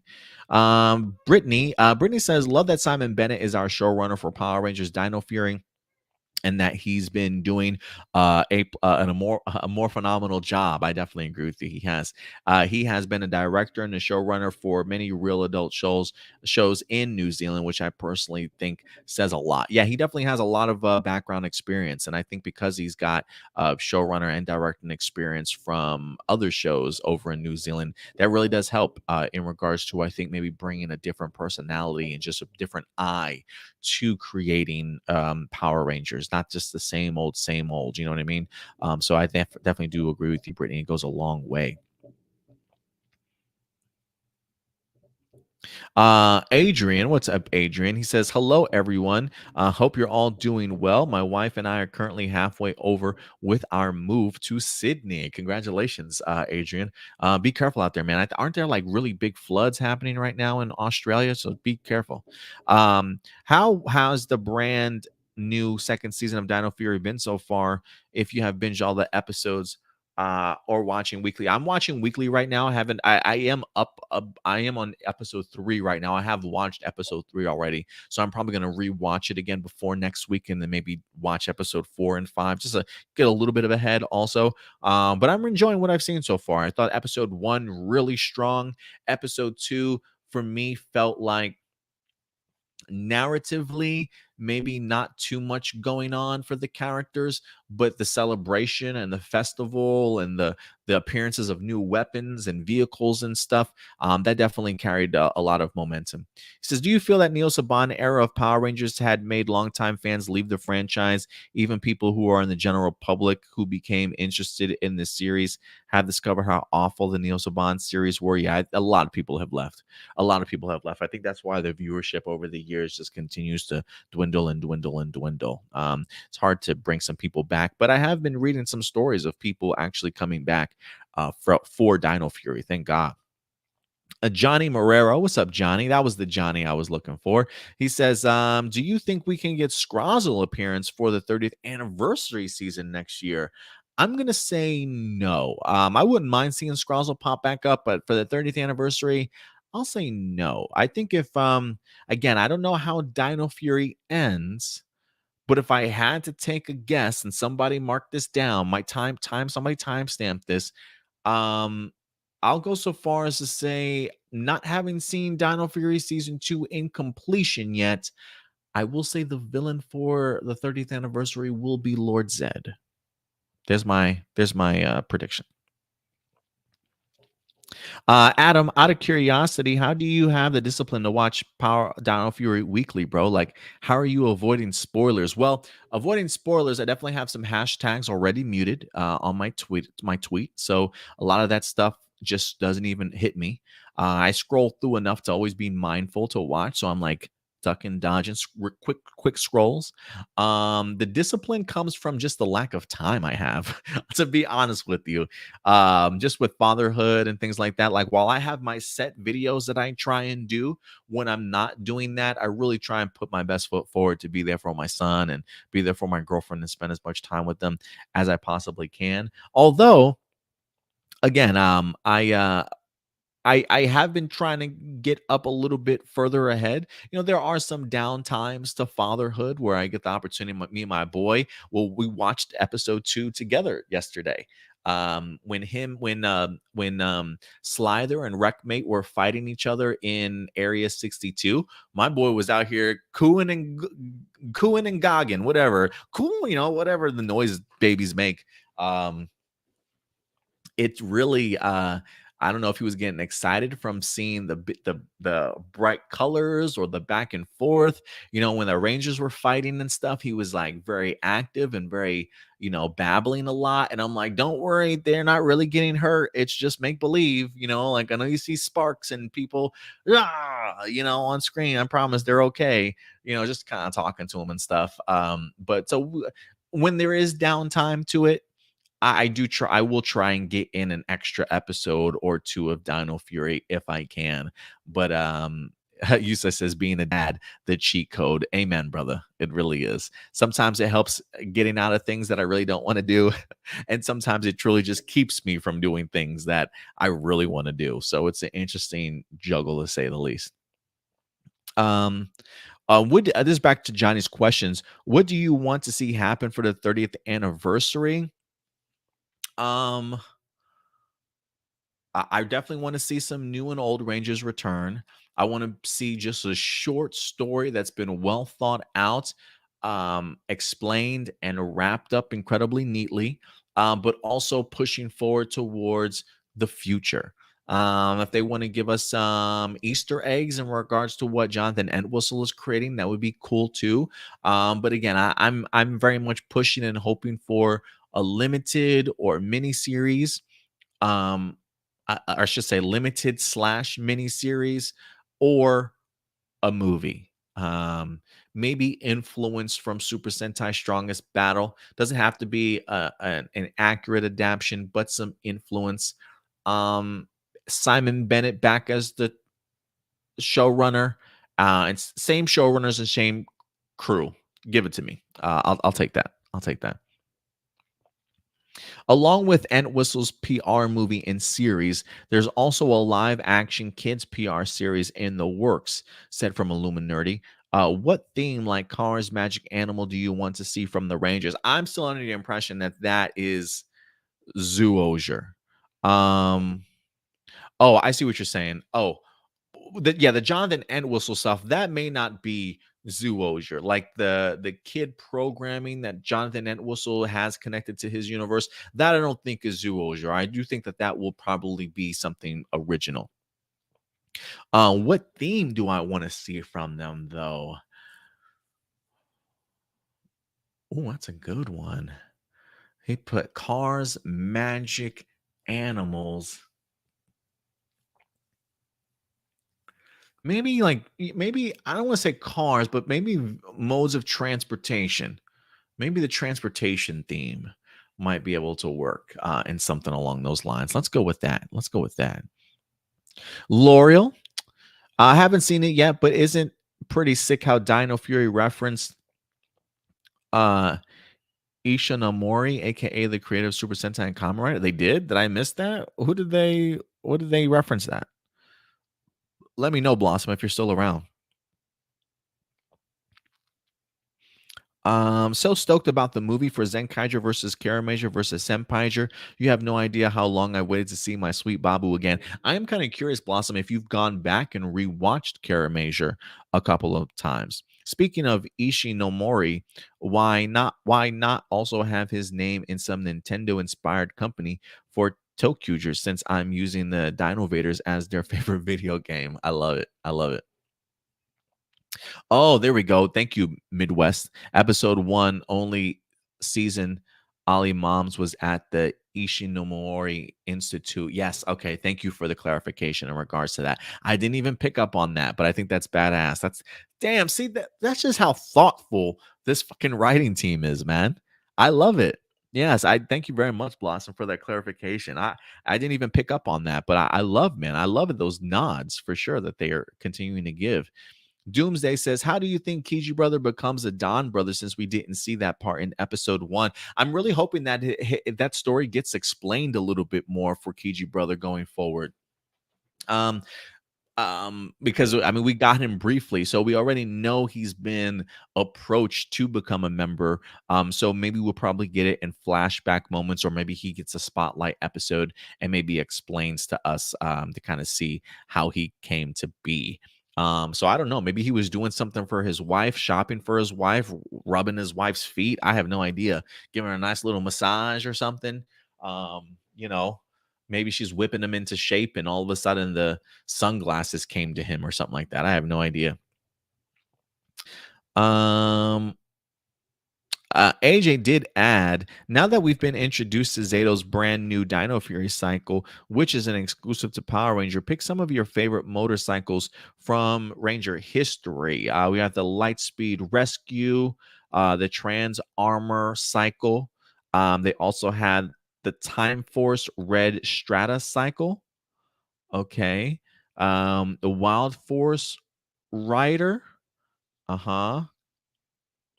Dino Thunder, the Blue Hover Cycle. I'm just gonna go through. Man, these are actually pretty atrocious. Um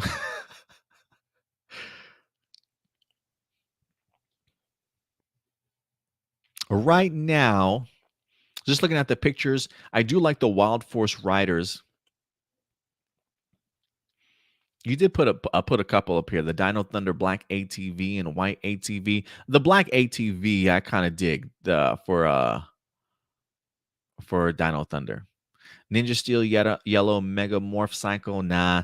Jungle Fury Strike Rider, that's a cool front, but it looks kind of big. A top 3 here, Wild Force Rider, Dino Thunder Black ATV, and I'll even put the Jungle Fury Strike Rider in there too. Kevin Rickardson, excuse me, Kevin Rickardson. Did you know that MMPR filmed both seasons 1 and 2 before the show even came out and became a huge hit? Do you wish that we had more of that when it comes to Dino Power Rangers before Neo Saban and now Hasbro? I did not know. The only thing that I really wanted to keep from the MMPR seasons, honestly, is just the continuity. And what I mean by that is like having the Rangers come back for multiple seasons.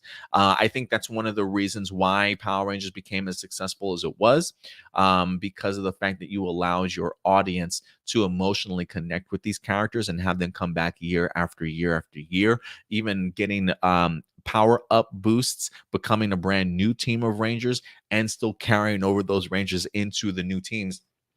There is an emotional connection that the audience as a viewer gets with these characters, and I think really went a long way in the popularity of Power Rangers. And I think that's one of the other things that are maybe even hindering some of these shows, Power Rangers, from being even more successful. Like, I honestly think if you kept the Beast Morphers characters around for 2 or 3 seasons, I think and maybe the writing and stuff getting even better and better, I think we can have another MMPR fiasco on our hands here. I do think there's a lot of stock, I think, in people attaching themselves to characters, and when you switch them out every year or two, it's a semblance of moving on to something new and not having.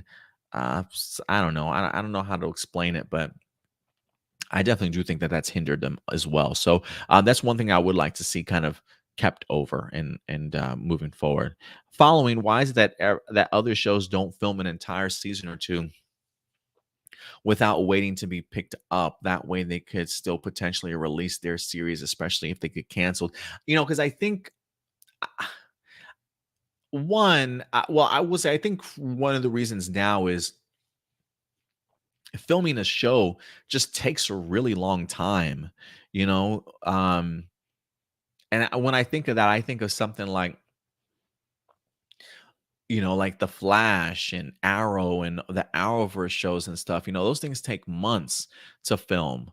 I mean, you're asking Power Rangers takes what, 44 episodes, takes 4 to 5 months to film, maybe longer. So now you're asking your entire crew to stick around wherever you're at for an entire year of filming. That's exhausting work, man. That's exhausting. I think maybe making movies might be a little bit easier to do in regards to doing back-to-back years, back-to-back sequels and stuff like that. But I think television wise, it's just so long, and you're really asking a lot of your cast members, especially when you're not unionized also, right? So the actors really aren't protected from that. So you're asking for an absorbent amount of hours a day for 10 months out of the year. So I just don't think that's plausible right now, for schedules and stuff. And I just don't see that happening anymore. Matthew Rivera, did you know that MMPR? Oh, see, it's the same thing. See, look at that. We got Matthew Rivera with the same questions, but then we also got a Kevin Rickardson with the same questions. They're literally like copy and paste, bruh. So, yeah, man, if that says anything. So yeah, guys, just remember, I appreciate the support and I appreciate the good intentions of certainly wanting to make us feel like we're getting a lot of viewers and new subscribers and a lot of questions and stuff. Or maybe you're just trying to sneak in an extra question. I have no idea. So while I think the intentions are definitely um, well intended, I'm not really one to try and smudge or fake my numbers or fake the people that really watch or care about my show. You know what I'm saying? So if we can put a stop to that, that certainly would be great. And just ask the question that you certainly have. Definitely don't have to go above and beyond for me in that regards. If you do want to help in regards to helping us get supporters and more questions, I would recommend, again, subscribing to the channel, liking these videos, maybe adding a comment towards the end of these videos also, and sharing these videos wherever you'd like. I believe YouTube does give you the option to make clips, maybe even download the episode if you liked one of the points that we wind up making today. If you want to clip it out of the show and post it on social media with a link to our full episode or our channel and stuff, feel free to do all that. And any way that you guys want to help promote the channel, that is how we grow our channel, not necessarily creating false accounts to submit questions or to subscribe to our channel. But if you do have that passion and that good intention of trying to help us build, those are some fantastic ways that you certainly can do so. So thank you very much, guys, for all of your participation each and every week. We truly could not be here if it wasn't for you guys. So thank you very much. All right, guys. I think other than that, that'll do it for us today. So we're going to go ahead and wrap up. So thank you guys very much for joining us for another episode of Dino Fury. We certainly will be back next week to go ahead and break down episode number 3 of season 2. Also, don't forget, we are in fact doing Donbrother reviews for you guys. So if you want to join us for our Donbrother reviews, those will in fact be dropping in the middle of the week for you guys also. And if you want to join us for other discussion outside of Power Rangers, we do have a other YouTube channel called A Plus Hero Report, where we focus solely on television, movies, Marvel, and DC. We go live every Sunday at noon Central Time. And then if you also want to communicate with us outside of our YouTube community, outside of our community tab, feel free to join us over on our Discord forum community. There is a link in the description box below, a great way to communicate with us outside of YouTube, where we talk about a plethora of different topics throughout the week, guys. But other than that, that's going to go ahead and do it for us here. Thank you very much, Datilla, for the reminding us that tonight we take an hour jump ahead, right? It's daylight savings time. So wind your watches forward, ladies and gentlemen. Hopefully I don't sleep in too late tomorrow, since I'm technically going to be losing an hour. But looking forward to seeing each and every one of you guys next weekend. But until then, as always, feel free to do me a big favor. Please take care of yourselves, take care of each other, and as always, keep it A+. I'll talk to you guys later. Bye.